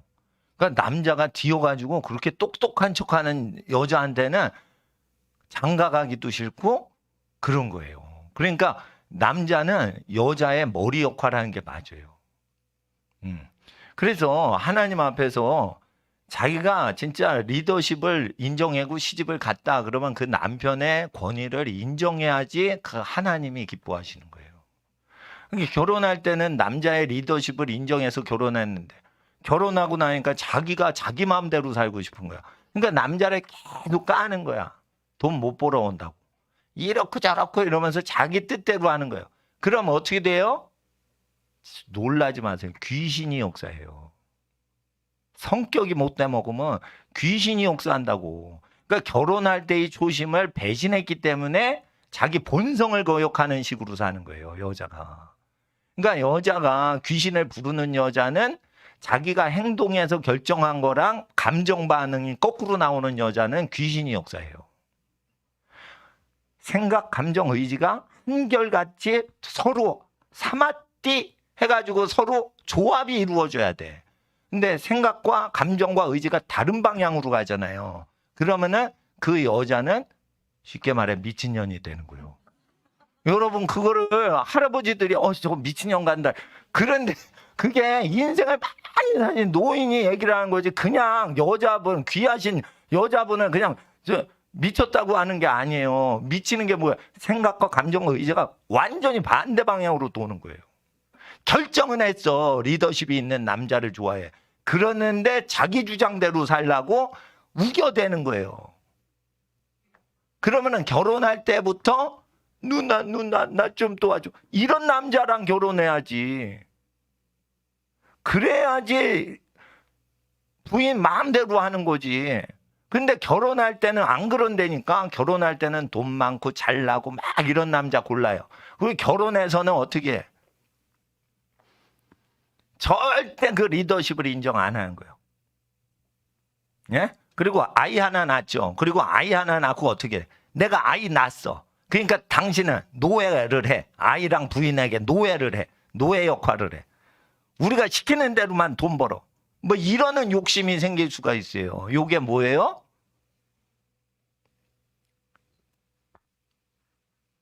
돌아가실 여자요. 머리가 머리가 도는 걸 미쳤다고 그런 거예요. 예? 예. 이게 미치다. 이 뜻은 가득 찬다라는 어원적, 언어학적인 뜻이 있는 거예요. 미쳤다. 이러면은, 예? 미쳤다. 가득 찼다. 이게 뭐가? 꽉 차서, 예? 미쳐버리는 거예요. 그냥 꽉 차는 거. 그러니까, 지식, 감정, 의지는 이게 한 방향으로 가대요. 그래서 행동과 말과 생각이 일치되면 복을 받아요.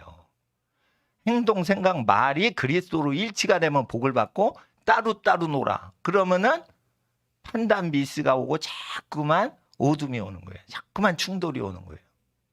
그러니까 우리가 예수님을 만나면은 하나님께 복을 받게 하시는 유일한 인도자세요. 그분의 말을 들어야 되는 거예요. 그러니까 복을 받는 여자는 결혼할 때도 남자가 자기보다 똑똑한 남자한테 시집가요. 그러면 복을 받아. 그리고 자기를 보호해주고 자기를 감싸주고 이런 남자 리더십에 적절한 남자를 못 발견해. 그러면은 혼자 사는 게 복된 여자예요. 아시겠어요? 그리고 다투는 여자랑 같이 사느니 광야에서 운막에서 혼자 살아라. 이러는 게 솔로몬이 1000명의 여자고 살고 보고 결국은 결론 낸 게 뭐예요? 1000명의 여자 편력을 해서 결론 낸 거예요. 데이터를 낸 거예요, 이게. 1000명하고 살아보고 데이터 낸 거예요. 다투는 여자랑 살면 안 된다. 그러니까 남자들은 성경만 있으면 하는 거예요. 이게 언쟁을 좋아하고 이렇게 막 고집 부리고 하는 여자한테는 절대 시집가면 안 돼요. 아니, 장가가면 안 되는 거예요. 남자가 시집가면 큰일 나지. 장가가면 안 되는 거예요. 그러니까 고집이 센 여자는 혼자 사시는 게 본인 여자한테 좋다는 거예요. 아기 낳고 키우기가 굉장히 어렵습니다. 자기 고집 세면. 근데 왜 고집스럽게 사냐? 사랑을 못 받고 불안하게 자란 거예요. 그리고 그렇게 불안한 영혼한테 교육을 받은 거야. 그러니까 이용할 줄 모르는 거야. 부모를 이용할 줄도 모르고 남편을 이용해서 사는 법이 있는데 그걸 모르는 거야. 예? 예. 그러니까 뼈의 역할을 살이 하겠다고 하는 거예요. 예? 살의 역할을 뼈가 안 돼봐. 얼마나 힘들겠어요. 힘들겠어요. 그 인생이. 여자의 역할을, 남자의 역할을 여자가 하겠다고 하는 거예요. 굉장히 피곤한 인생이 되는 거예요. 그러니까 여성스럽게 여자를 키우고 남성스럽게 키우는 것은 교육이 하는 게 아니에요. 본성이 그런 거예요. 본성이 여자 같은 남자 좋아해요? 싫어해요. 남자 같은 남자를 여자는 좋아하는 거예요. 잘 생각해 보세요, 여자분들. 남자 같은 여자 좋아할 것 같아요? 안 그래요. 남자들은 내숭을 떨어도 여자같이 아주 여성스럽게 내숭을 떨더라도 그런 여자 좋아하지, 남자 같고 씩씩하고 아주 남성스러운 여자 싫어해 다. 그리고 여자들도 남자가 여성스러워 그러면은 여자 입에서 뭔 소리 나온 줄 알아요? 아이 밥맛이야 정말 이렇게 나와요. 남자가 남자 같아야지. 남자가 어머 그래 여자라고 막 이러면은 여자가 그거를 친절하다 보는 게 아니에요. 아 친절하시네요 이러고 돌아서 밥맛이야 정말. 남자 새끼가 정말 여자 같아가지고 정말 밥맛 떨어지네. 그 소리 나온다니까. 이게 뭐냐면 배운 게 아니에요. 그게 본성이야, 본성. 아니 여자 같은 남자한테 왜 시집을 가? 그렇지 않아도 자기가 여자 같은데. 에? 여자 같은데 자기 혼자 살지 왜 여자 같은 남자한테 시집을 가요? 말도 안 되는 소리. 그러니까 남자가 필요해가지고 남자한테 시집 가고 여자가 필요해가지고 여자한테 장가 가는 건데, 그럼 부부 유별, 남녀 유별이 돼야지 그게 사회가 정리정돈되는 거죠. 예? 그러니까 부활할 때는 뭐냐? 본성을 따라 살았냐 이거. 하나님이 만들어 주신 것처럼 살았냐 이거. 자기 역할하고 살았냐 이거요. 근데 자기 역할 중에 성의 정체성이 있는 거예요. 하나님이 창조하신 대로 그게 자기가 남자고 여자인 거예요. 무슨 남녀 성 교육하는데 인지도 교육에 32종 가서 미친 것들. 그거 갖고 탱크 만들고 나라 지키고 하는 비용 쓰지. 그거를 그 여성가족부 돈 쓰는 게 30몇 조예요. 예? 그러니까 이게 빨갱이 접수 못하게 그거 하는 거는 좋은 거예요. 그러니까 자꾸만 그 기독교인끼리 고소고발하면 안 돼. 예? 빨갱이들이 기독교인 고소하고 그런 거예요. 하나님 앞에서. 그리고 성도들은 자기네끼리 고소고발하는 거 아니에요. 고소고발하는 거 아니에요. 가족끼리 재산 갖고 고소고발하는 거 아니에요. 예? 절대 고소고발하는 거 아니에요. 양보하는 거예요. 재산은 가족들한테. 그리고 크리스찬은 자기가 가난하게 살아서 가족들을 부자로 만드는 거예요. 또 크리스찬은 부모가 검소하게 열심히 살아 자손들이 부유하게 되고 자기는 검소하게 사는 거예요.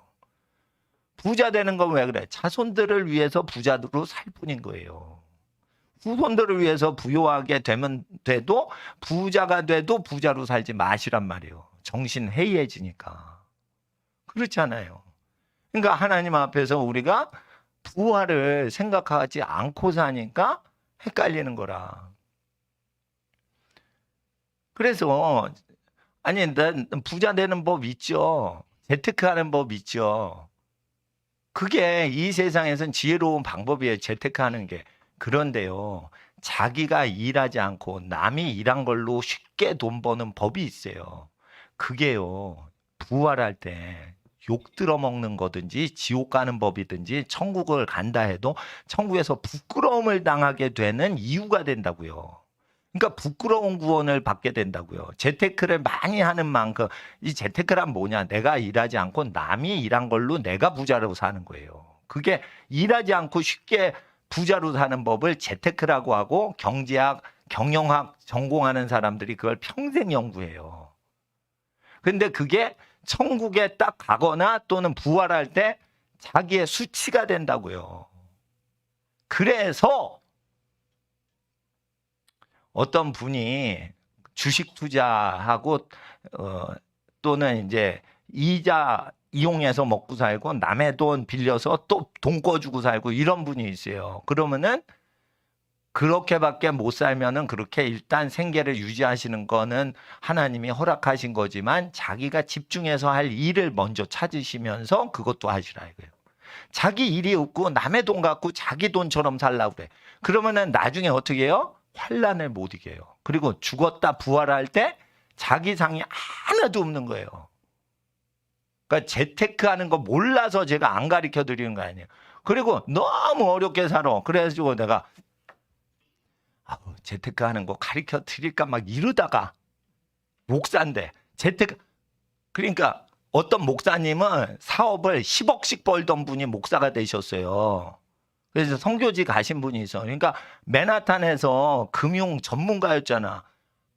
1년에 연봉 10억을 버시는 분이에요. 다 때려치고 목사님 되신 거야. 그래서 중동 지역에서 사역하시는 분이 얘기를 어떻게 돈 버는 거를 가르쳐 하나님이 얘기 못하게 하는 거예요. 나도 옛날에 그거 얘기하려는데요. 하나님이 어떻게 하신 줄 알아요? 그 주에 몸살 나게 해버려요. 그러니까 내 몸에 기운을 싹 빼버려요. 얘기를 못하게 해요. 너는 예수만 전하라 이거예요.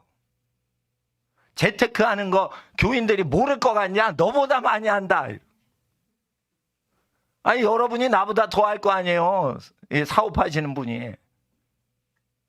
그거를 목사가 경제 경영 전공했다고 얘기할 필요가 없다는 거예요. 부활할 때 상급을 다 잃어버릴 수가 있으니까 자기가 고생한 것만 자기 영광이 되는 거예요. 야, 여러분 기도했어요. 하나님이 안 도와주세요. 그런데도 여러분 착하게 살면서 고생했죠. 그 고생한 게 영광이 돼서 나오는 거예요. 그러니까 착한 일 한 것 때문에 고생한 게 영광이라니까. 착한 일 한 거 자체보다 더 중요한 거예요. 착한 일을 해서 여러분 수고한 게 있다 이거예요. 그리고 가족을 위해서 슬픔 당할 때 눈물 흘린 양만큼 하나님이 위로해 주시는 거예요. 끝까지 의롭게 자기 위치를 지키는 거예요. 물론 하나님의 음성 듣고 전쟁에서 이겼어요. 그것도 큰 영광이에요. 그런 게 많을 수 있어요. 근데 어둠이 올 때는 버틴 게 우리의 상급이 되는 거예요. 그래서 동구권에서 어린이가 하나님 계세요. 살아 계세요. 이거 100번 적고 처벌당하고 예? 평생 직업 불이익 당하도록 할 때 그 선생이 쭉 가다가 멀리서 교문 앞에서 갑자기 푹 쓰러지더래요. 그러니까 사람들이 가는 거야. 그냥 죽은 거야. 멀쩡한 선생이 씩씩대고 가다가 영원히 죽은 거야. 하나님이 살아계시. 네. 하나님이 이반은 왜 끝엔 죽게 하시는 거예요? 네 일을 다 했다는 거예요. 네 일을 다 했다. 나를 증거하는데 시베리아 수용소에서까지 끝까지 다 했다 이거예요. 너는 천국에 들어와라 이거예요. 그러니까 호흡을 데려가신 거예요. 그냥 이반이가 독살만 당했겠어요? 그것도 하나님이 때가 되니까 죽임당케 해서 순교당하게 하신 거예요. 순교 아무나 하는 게 아니라는 거예요. 그래서 순교하기 전에 최선을 다해 살 생각을 하셔야지. 교회 다니면서 어떻게 하면 순교할까? 교만방자다 이거예요. 그런 생각이 교만한 거래. 최선을 다해 살 생각을 하고 버티고 살 생각을 해야지. 예? 그런 겁니다. 목사가 옆에 교회들 잘 되시게 도움이 되는 교회를 해야 돼요. 이게 옆에 교회, 우리 교회 더 잘났어요. 이러고 목사끼리 싸울 수 있죠. 그게요, 어둠이 오는 거예요. 어둠이 오는 거예요. 뭐 유명 목사님 막 고발 고소한다며요. 그게 어둠이 온 거예요. 아우 이동욱 회장님 왜 그래? 왜 고발해? 기독교인끼리. 예? 고발하는 거 아니에요. 예? 그러면은 나중에 어떻게 돼요? 정광훈 목사님 고발하면. 예? 크리스찬이 크리스찬 고발하면 어떻게 돼요? 가족이 가족을 고발하는 시대, 가족이 가족을 죽는데 내어주는 때 마귀를 못 이겨요. 조그만 힘 갖고 넘어졌잖아. 그러니까 큰 일이 오면 못 이겨 마귀를. 그러니까 뭐예요? 몇 점 몇 패 한 거야 벌써. 그러니까 조심하셔야 돼요.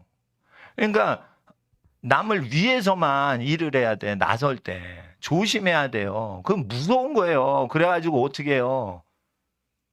여러 한미연합교회 대표 설교 주로 하는 사람이 안 해야 되는 거예요. 두려운 거예요. 내가 뭔데 대표를 해? 한미연합교 대표? 없어요. 대외적으로 그 담당하시는 걸 선교사님이 하시죠. 감옥살이 하시고 북한에서 그러셨으니까 하시는 거고, 대표는 예수님이에요. 크리스찬의 대표적 이름은 뭐예요? 예수 그리스도만 증거하면 되는 거예요.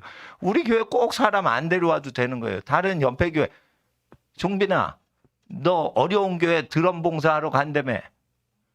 여기 야마 새 드럼 내가 사다 놨어. 그거 갖고 가? 그러니까 다른 교회 고아 도와주는 뭐 가나 우리 교회보다 더 어려운 교회 주일날 도와주러 가야 돼서 가도 되냐 이래가지고 내가 기도해 줬어요. 미자리 교회 어려운 교회 저 드럼 봉사하러 간 데서. 네, 드럼도 갖고 가? 거기 혹시 없으면 드럼체도 갖고 가? 우리 교회는 방문하는 누구든지 오는 거지 예수님과의 속해만 있으면 돼요. 어느 교회를 다녀도 다 우리 성도라고 생각하고 그런 식으로 살아야지. 우리 교회 멤버다 아니에요. 온 천하에 있는 하나님의 백성들이 다 우리 가족이라고 생각하는 넓은 마음으로 아무나 만나든지 전도하시면 여러분 가정에 영원한 하나님의 축복이 함께 하실 겁니다. 기도하고 귀가하겠습니다.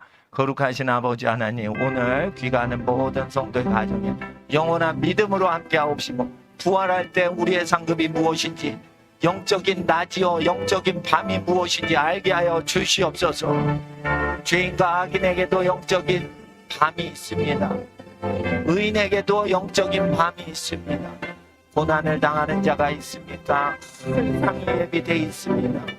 하늘의 상을 놓치지 않는 귀가하는 모든 성도들 되게 하여 주시옵소서. 예수님의 이름으로 축복합니다. 아멘. 주여 부르짖고 귀가하시겠습니다. 주여, 주여, 주여. 같이 한번 아버지 성령으로 성령으로 성도의 가정이 함께하는 간절히 기도합니다.